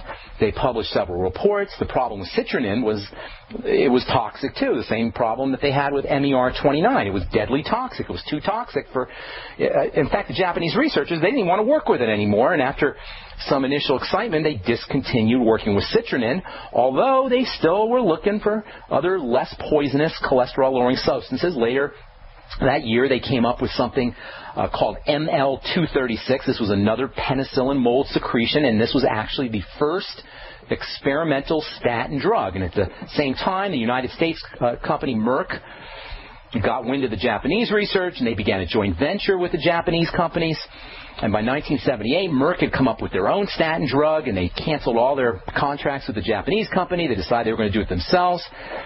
And the two countries really became competitors instead of collaborators. 3 years later, in 1979, papers started to get published showing that statin drugs poison DNA, statin drugs kill cells. Papers started to get published that showed how cells that are dosed with statin drugs mutate and they die. In 1980, the Japanese company that was doing all the research, they canceled all their clinical trials on cholesterol-lowering drugs when half of the dogs that they were testing with statin drugs developed cancer. When Merck found out about this, about the cancer that was being caused in dogs by the statin drugs, they also stopped their statin experiments until 1982, when under some kind of mysterious arrangement with the FDA that nobody still knows the details about, They agreed to make lovastatin, which of course today is called Mevacor. In 1982, they agreed with the FDA to make lovastatin available as an experimental investigational drug for heart patients who failed other treatments. By 1984, the cholesterol theory of heart disease was getting entrenched as dogma. Cholesterol-lowering research was becoming the hottest trend in pharmacology and cardiovascular pharmacology and all of pharmacology. Merck changed their mind about statin drugs. They submitted a new drug application to the FDA, which was, again, mysteriously approved in record time, 9 months, which is an unbelievable thing for a drug to go from new drug application to approval. Within 9 months, the FDA had approved Mevacor. 1 year later, in 1985, Merck scientists won a Nobel Prize for their statin research, although they forgot to mention in their paper about the toxic effects and the deadly effects of the statin drugs. By 1987, the FDA had approved lovastatin, although, again, no mention was made of Merck's reports or the Japanese research about cell injuries and toxicities and cancer that was being caused by the statin drugs. And by 1987, the National Cholesterol Education Program, a drug company and government-sponsored program, issued guidelines for statin use, and as they say, the rest is history, except for a couple slight bumps in the road. That is, one that came in 1980 when the National Institute of Health convened a panel to discuss the possibility that maybe decreasing cholesterol levels, poisoning cholesterol-making machinery might be dangerous. The panel concluded that these dangers could not be ruled out, but in typical government/drug industry propaganda fashion, they went ahead and dismissed the possibility of toxicities. Then in 2001, Bayer's very powerful statin drug Baycol was recalled after multiple deaths were attributed to its use. And despite these glitches, at this point, the use of statins for cardiovascular therapy has increased without abate every single year, to the point today where hundreds of millions of people around the world are using these things, and they're considered first line of therapy for many forms of cardiovascular disease. There's many people who actually want to use the statin drugs, many medical professionals, drug company executives who want people to use the statin drugs as primary prevention, and they joke about it as being put in the water. Doctors joke about it as if it was some kind of a benign panacea for any kind of cardiovascular health issue. They want to give it to kids. The lesson around here, folks, is you can't mess with fundamental chemistry in a cell without inviting disaster, and drug companies are not your friends. They could care less about your health. Pharmacology should not be an option for anything other than acute emergency situations and perhaps pain pills, and that's it. Among the many chemicals that these statin drugs poison through this mevalonate system are the electrical chemicals of the body, electrical energy stabilizing chemicals. In fact, some of the most important electrical chemicals in a cell are produced in this mevalonate system that the statin drugs poison. That means if you are on a statin drug, you're going to be depriving your cells of these important energizing and electrical chemicals. This is why muscle injuries and heart injuries and coenzyme Q10 deficiencies, coenzyme Q10 being a very powerful electrically active chemical. This is why the electrical system and the movement system of the body is the most important system that's affected by the statin drugs. If you're on a statin drug, you are going to be depriving yourself of these powerful movement energizing electrical chemicals that are also important for building new cells and new tissues. You're basically going to be depriving yourself of your body's ability to move and to make things. All right, there's so much more I want to talk about. We'll get to your phone calls when we come back. Our number is 866-582-9933. I'm Pharmacist Ben. We'll be back after this. So let's cut to the chase here. If you're dealing with cholesterol issues, first of all, it's much ado about nothing. But if you need to lower your cholesterol, you're interested in doing it without drugs, without doctors, without Obamacare, it is simple to do. There is an intimate, tight relationship between cholesterol and insulin. Cholesterol is required for the secretion of insulin, and the biggest reason, the most important reason why cholesterol levels go nuts, why cells go crazy making cholesterol, is because of blood sugar issues, blood sugar/insulin issues.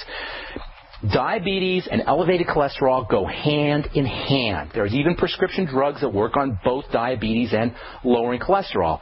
If you have elevated cholesterol, if your doctor's told you that you have cholesterol problems, it is not a pharmacological issue. It's not an insurance company issue. It's not an Obamacare issue. It's not a doctor issue. It's not a medical issue. It's a personal issue, a personal health issue, and it's simple to drop. People, your cholesterol, your LDL can drop like a stone. Your HDL will go up, and guess what? Your blood pressure will drop too, and you'll lose weight as well.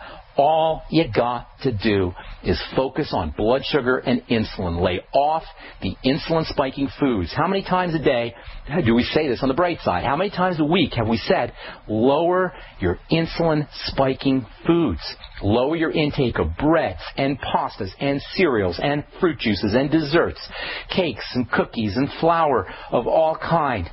It's as simple as that. People, I will defy you to lower your insulin-spiking foods, lower your intake of blood sugar-spiking foods, and not have your cholesterol and your weight and your blood pressure drop and not improve every single marker of cardiovascular health that there is. Simply by reducing your intake of these insulin-spiking foods, use more protein, use whey protein. Don't try to fight your cravings for the bread. Use the whey protein. If you can't do whey, use hemp seed protein. Get on essential fatty acids. Get on the ultimate EFAs. Take 9 to 12 capsules. Take them in divided doses, 3 or 4 capsules 3 times a day. Use them after meals. Use them with apple cider vinegar. Get on the BTT. Sip on it all day long. And by the way, if you eat cholesterol-containing foods, if you eat eggs, if you eat organ meats, if you drink raw milk, your body won't need to make as much cholesterol, and you'll get all the benefits of the other nutrients that are in cholesterol-containing foods. Remember, cholesterol exists as a complex in foods. It exists with lecithin. It exists with vitamin A and vitamin D and vitamin E and vitamin K. It exists with good fat. So when you're eating cholesterol-containing foods like eggs and organ meats and raw milk, you're getting vitamin D in the correct form. You're getting vitamin A. You're getting vitamin K. This is why among the stupid things doctors say, and it's almost endless, the stupid things your doctor tells you, it's almost endless the dumb things they say. But among the dumbest is the idea to not eat cholesterol-containing foods. Because not only do you get cholesterol, which is so important for health when you eat cholesterol-containing foods, but your body won't need to make as much cholesterol when you eat cholesterol-containing foods. Plus, you get all of these accessory nutrients that live in the cholesterol complex that's found in these kinds of foods. Make sure you're getting insulin, vitamins and minerals that help you with insulin, magnesium, and vitamin B1, and vitamin B3, and the amino acids taurine and arginine, and the vitamin choline, and vitamin E, and coenzyme Q10, and alpha lipoic acid, and selenium, and sulfur. All of these are super important for helping your body utilize sugar. Get on the sweeties. Get on the OPC selenium. Eat less calories. Get more nutrients. Go nutrient dense. These are all natural, healthy, drug-free, doctor-free, insurance company-free, Obamacare-free ways of lowering your cholesterol. Use soups. Use smoothies. Use veggie juices. Folks, I am giving you a 100% guarantee. There is no way, zero way, you will not drop your cholesterol. You will not drop pounds. You will not drop blood pressure if you follow this program. All right. So there's one last thing I want to tell you about the statin drugs, and then we're going to continue. We'll talk, on our coming programs, we're going to tell you about the serotonin reuptake inhibitors and why serotonin is another very misunderstood biochemical in the body. On our next Bright Side program, though, I'm going to tell you about about the latest things that they want to do with the statin drugs and the mechanisms behind these supposed anti-cancer benefits that some of these statin drugs have, even though, as I just told you, that one of the first things they found when they did research on the statin drugs and on cholesterol lowering, that it actually caused cancer. But yet they still want to use these things to as cancer prevention pharmacological agents, as well as to help with autoimmune disease. We'll talk about that on our next program, on our next Bright Side episode. All right, I want to finish up talking about the statin drugs. We've been talking about Mevacor and Lipitor and the statins, cholesterol lowering strategies and cholesterol for a couple of weeks now. And then when we finish this up, we're going to move on to another interesting subject, another subject that, like the statins, is filled to the brim with drug company deceit and medical misunderstandings and baloney, to put it nicely. This is another subject that affects millions of people worldwide, and this is a subject that even affects your pet dog and pet cat. I'll tell you what I mean when we talk about this next subject, but I want to finish up talking about the statin drugs. A couple more things anyway about the statin drugs. Hopefully by now everyone understands this idea that cholesterol is a building substance and the statins are anti-building. The cholesterol is building, statins are anti-building. Remember, the body has two major modes of operation. It has a building mode and it has a breakdown mode. Technically, we call these anabolism and catabolism. Many of you have heard of the term anabolic steroids. Anabolic steroids are drugs that athletes will take sometimes to increase anabolism, to increase building. Anabolism is medical talk or biochemistry talk for building up. A-N-A, ana, coming from the Greek term for upward. Catabolism is medical talk or biochemistry talk for breaking down. Kata, C-A-T-A, coming from the Greek word for downward. Ana, building up. Kata, breaking down. Together, anabolism and catabolism, building up and breaking down, make up the sum total of all of the body's chemistry, which we call metabolism. Anabolism plus catabolism equals metabolism. Meta comes from the Greek word for over or on top of, metabolism being on top of all breakdown and all build up. Now, a couple things I want to point out here. Metabolism, the sum total of all breaking down and all building up, is everything. The body is a chemical system. What we are is biochemistry. Without biochemistry, we are nothing, at least on a physical perspective. And metabolism is the sum total of all the building chemistry, all the breaking down chemistry, which is all the chemistry. Metabolism is all the chemistry in the body. Every chemical reaction in the body is either anabolic or catabolic, and the total chemistry is metabolic. The most important point to recognize is this. If you're dealing with a degenerative disease, if you have arthritis, if you have osteoporosis, if you have the latest abbreviated disease, this is one I'm hearing about a lot now, RSD, reflux sympathetic dystrophy. I'm going to have more to say about this in the coming days. If you're dealing with any disease, breakdown disease, degenerative disease, you have a metabolic disease. All degenerative disease is metabolic in nature. All degenerative disease involves building and breaking down imbalances. Too much breakdown, too little build up. All degenerative disease involves a predominance of catabolism, or if you prefer, not enough anabolism. All degenerative disease is metabolic disease, usually the result of too much breakdown and not enough build up. So what does this have to do with statin drugs? Well, as it turns out, everything to do with statin drugs. Cholesterol is the prime, or at least one of the prime, anabolic substances in the body. Cholesterol is one of the prime building blocks in the body, and so is mevalonate, cholesterol's daddy. We talked about the mevalonate pathway a couple of days ago, and the mevalonate pathway is even more important than cholesterol. Cholesterol and mevalonate are both activated when the body needs to grow, when the body needs to heal, when the body needs to repair, when cells need to divide. Mevalonate and cholesterol are activity substances. They activate chemistry. They turn things on. The statin drugs are the opposite. They shut things down. They prevent activation. They prevent growth and repair. Now, who in their right mind, what idiotic medical professional would ever think that shutting down anabolism, that shutting down the build-up process, that shutting down the growth and repair and anti-aging process is a good thing? Who in their right mind would think that turning on the catabolic breakdown process is a good thing?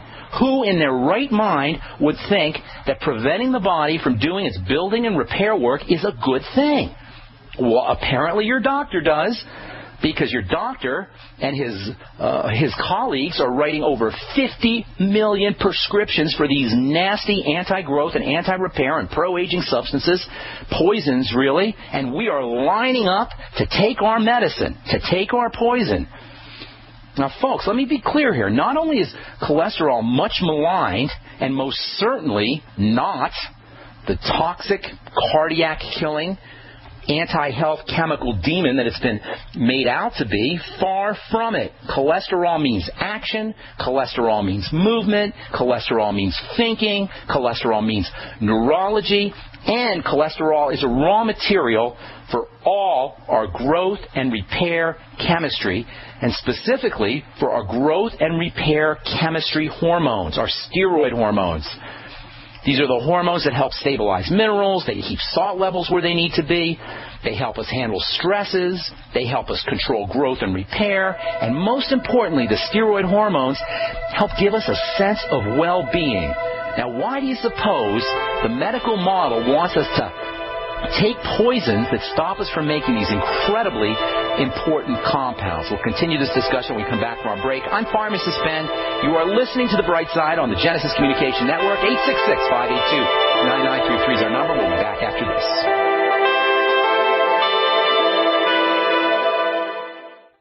All right, we are back on The Bright Side. Thank you so much for joining us, friends. I'm a little hyped up today. I saw Alex yesterday on Piers Morgan. That was kind of cool. How many of you guys caught that? Alex ripping on Pierce. Anyway, it got me all hyped up. So I'm going to do my Alex impression about nutrition and about statins. People, if you're on a statin drug, what are you thinking? If your doctor is giving you a statin drug, what is he thinking? The statin drugs block the body's ability to make the most important building substances, the most important well-being substances, the most important growth and repair substances in the body, things like progesterone and pregnenolone and DHEA and testosterone and cortisol and aldosterone and estrogen. All of these can actually be thought of as types of cholesterol.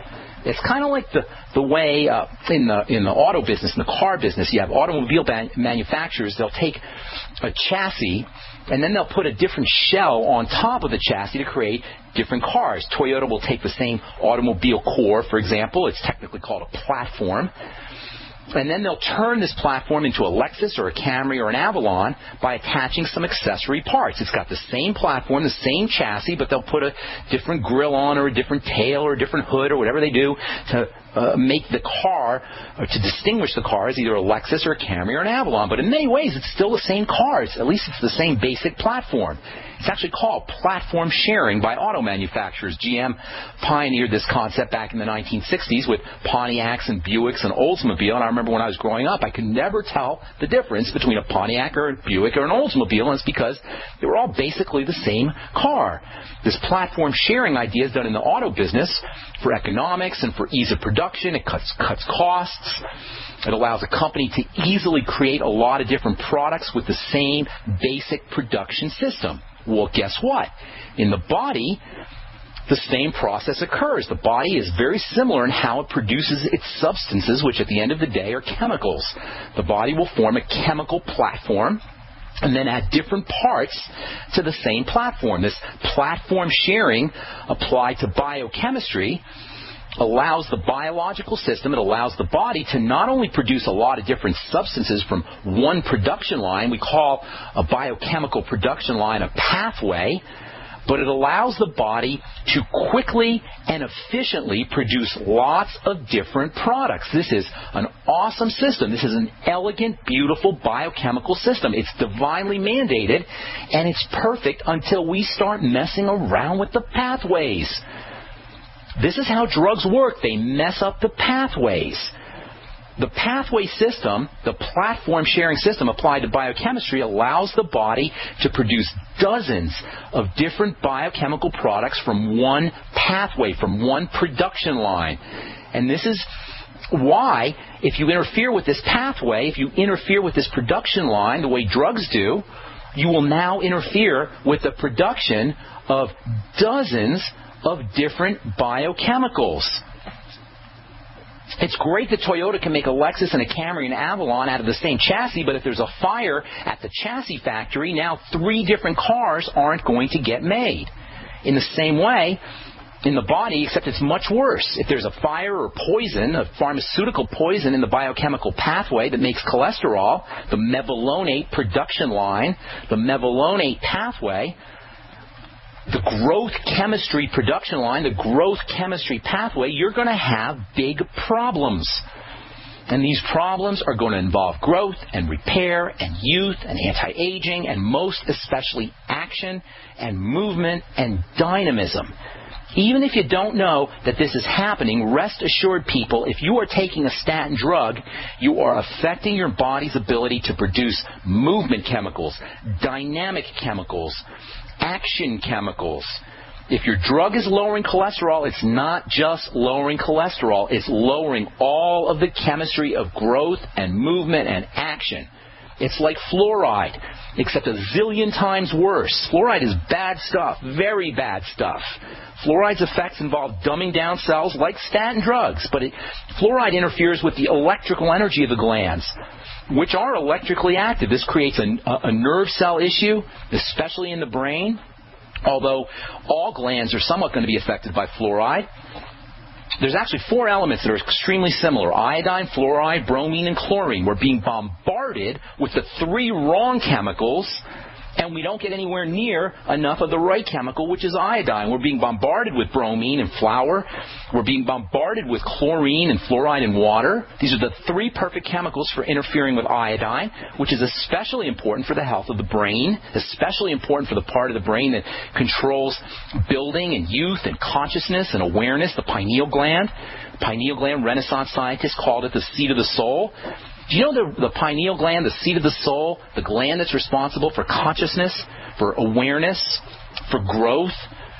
The pineal gland starts to atrophy and calcify and shrivel up and turn to stone by the time we're 12 years old. Great. Why do you suppose that is, folks? Fluoride is a huge, huge reason. We're told how terrible the sun is. The sun turns on electrical energy in the body. The body responds to the sun the way a battery responds to electricity. In fact, the sun activates solar batteries in the body, yet we're told to go out, never to go out in the sun without a sunscreen to block the sun. Who is the biochemical ignoramus who came up with this idea that we need to stay out of the sun? If you ever hear anybody say for you to stay out of the sun or only wear a sunscreen or always wear a sunscreen when you're out in the sun, you know you got a biochemical know-nothing. We have RDAs, we got vaccinations, we got the food pyramid, we got steroid drugs and other immune-suppressing drugs sold to us as medicine, as treatments. We got estrogen, one of the most important aging, stress, pro-cancer substances on the planet, sold to us as a youth hormone. We got the Codex that keeps us from getting the nutrients we need on top of fluoride and chlorine in the water, and we got a war on the sun. It's like there's a war on human beings, a war on humanity, a systematic effort to keep us from growing and repairing and thriving and thinking and building and staying young and staying youthful and staying vital and staying healthy. It's like there is a systematic plan to shrink humanity. And to this list, you can now add cholesterol mania. The media and Dr. Oz promoted idea that cholesterol is some kind of demonic substance, like the sun is a demonic element. The idea we need to lower our cholesterol when the biochemical facts, people, are the exact opposite.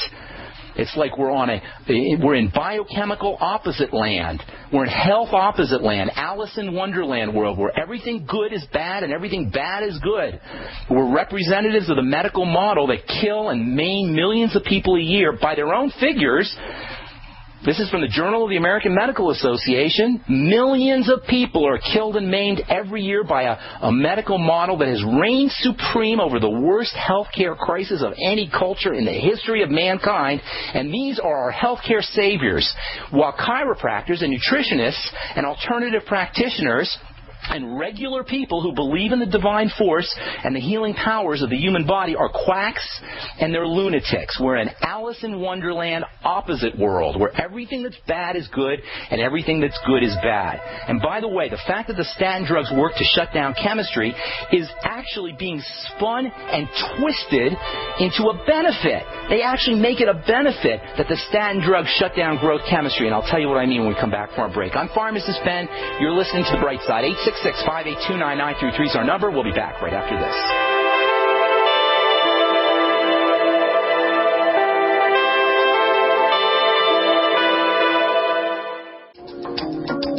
All right, we are back on The Bright Side. Thank you, friends, for joining us. We'll get your phone calls here in just a moment. 866-582-9933 is our number, and we do have a couple lines open for you. A couple more things I want to say about the statin drugs. First of all, this fact that the statin drugs shut down all growth and all repair is actually being spun by drug companies into a benefit. They've actually turned this into a feature. The fact that statin drugs poison growth and repair of all cells, shut down a cell's ability to feed itself, to reproduce, to divide, this fact is actually being used by drug companies. The latest research trends in the statins, in the world of the statins, involves using statin drugs to treat cancer and to treat immune diseases, especially autoimmune diseases. Why? Well, because the statin drugs shut down movement, and they shut down action chemistry, which is basically all chemistry. They shut down the chemistry of fast-moving, most active cells. They've shut down the chemistry of the most active cells the most. They are specific for the cells that move the fastest and have the most activity, which, if you want to pick a couple of cells that have the most movement in the body, you're going to pick the immune system cells and cancer cells, both of which are extremely dynamic. So the statin drugs, which target activity and target movement and target division and target growth, are specific for cancer cells and immune cells, and this is the latest trend in the statin drugs, or in the world of the statin drugs, is to use statin drugs for as chemotherapy and to treat autoimmune diseases. People do not fall for it. Do not fall for any drug scam. There's not a single prescription drug on the planet that you need to be on, unless you want to just barely make it. And there's a couple of exceptions to this, pain pills and antibiotics. Unless you just barely want to survive, if you're being given a statin drug or any drug that's supposed to deal with a degenerative disease and your doctor is telling you you need to stay on this poison for the rest of your life, find yourself another doctor, or just don't go to any doctors, period. There's no drug you ever need to be on the rest of your life if you don't want to be, because all disease is cell disease. And the job of taking care of a cell does not fall into the lap of your doctor or a drug. It falls into the lap of taking care of your body using good nutrition, nutritional supplementation, correcting digestive problems, deep breathing techniques. Make sure you're moving your body around to improve lymphatic drainage, and don't forget about good mental habits, good emotional habits, and activating spirituality, whatever that is for you, somehow in your life. There ain't a drug on the planet that can do what spirituality, good thinking, good thoughts, and positive nutrition and a good diet can do for you. All right, there's one last thing I'm going to say about the statin drugs, and then we're just going to leave that conversation for another time. Cholesterol and the drugs that are involved in the mevalonate pathway, this action pathway. There's just one last thing I want to say about this whole idea, and that is if you are dealing with elevated cholesterol, if you're recovering from surgery or lifting weights, you have some kind of degenerative disease, you want to be focusing on keeping your cholesterol keeping your cholesterol levels high enough, not lowering your cholesterol. Did you guys get that? You want to be loving your cholesterol, not lowering your cholesterol. Cholesterol levels, this is the last thing I'm going to say about cholesterol lowering. This is it. Cholesterol levels rise proportionally to what can be considered one of the most prime fundamental building molecules in the body, and that is insulin. Cholesterol is fundamental as a raw material, as a chassis, but insulin, it works hand in hand with cholesterol, is a switch that turns on building chemistry. And if you're really interested in taking care of your heart, you'll be paying attention to insulin way more than you'll be paying attention to cholesterol. When insulin goes up, cholesterol goes up. When insulin drops, cholesterol drops. Cholesterol and insulin go hand in hand. And if you want to improve not just your cholesterol levels, but every single marker of health and wellness, if you want to reverse the aging process, if you want to drop your blood pressure, if you want to lose weight, if you want to add years to your life, the most important thing you can do after digestion, which is always the most important thing after digestion, the most multi-beneficial single move you can make to reverse all disease, I'm talking all degenerative disease, is lower your insulin. And it's simple to do, people. Lowering your insulin should be one of the simplest things that you do, and it's the most important. Next to taking care of your digestive system, it's the most important health move you can make. Stop eating the insulin-spiking foods, the foods that raise insulin, the bread, the pasta, the cereal, the processed foods, the sugar, the desserts, the soda pop. These are all insulin-spiking foods, and if you're serious about taking care of your heart, you're serious about taking care of your autoimmune disease, you're serious about reversing the aging process, you're going to be paying attention to eliminating insulin-spiking foods and strengthening your insulin, making your insulin more potent, more powerful, so your pancreas doesn't have to pump out as much. And the best way to do that is with chromium and vanadium and the B complex and other nutritional supplements. Use the Sweeties from Youngevity. Use the the Beyond Tangy Tangerine from Youngevity. Get yourself on more protein. Every time you feel like you need to have some bread or some pasta or some cereal or some desserts or some cake or some soda pop or some juice or some fruit or anything sweet to get you that sugar high, and bread will give you that sugar high. Keep that in mind. Anytime you feel like you need those kind of foods, treat that as your body's cry for protein. And when I'm talking protein, I ain't talking hamburgers, and that's not quality protein. I'm talking cold processed protein powder, especially whey. Use eggs. Don't cook them too much. Even use your eggs raw. Make yourself smoothies once or twice a day. Use 0.5 gram to 1 gram of protein powder per pound of body weight. If you weigh 150 pounds, you're looking at 75 grams to 150 grams of protein. Does that sound like a lot? It's not. It's not. Use your protein in divided doses. Take 25 grams 3 times a day or 50 grams 3 times a day. Use your protein with digestive enzymes. Protein can be a little bit difficult to process. Beef up your smoothie with a raw egg. Beef up your smoothie with a little Beyond Tangy Tangerine. It'll make it taste better. Plus, you'll get some extra nutrients. Always mix protein with oil, especially essential fatty acid oil like Udo's Blend. Use coconut oil with your smoothies. Make smoothies your friend, people. Use smoothies twice a day. Use protein smoothies twice a day. Not only will it cut into your sugar cravings, but it will help you lower your cholesterol. It'll help you drop weight. It'll help you lower your blood pressure. This is how simple good health is. And this is how drug-free good health can be. And this is how doctor-free good health can be. We got Obamacare coming up here, people. The last thing you ever want to do is depend on Obamacare to take care of your health. That is a disaster waiting to happen. And now, today is the time to begin to make a change in your life so you do not have to interface with the medical model come 2014 when we get hit with this horrible legislative policy called Obamacare.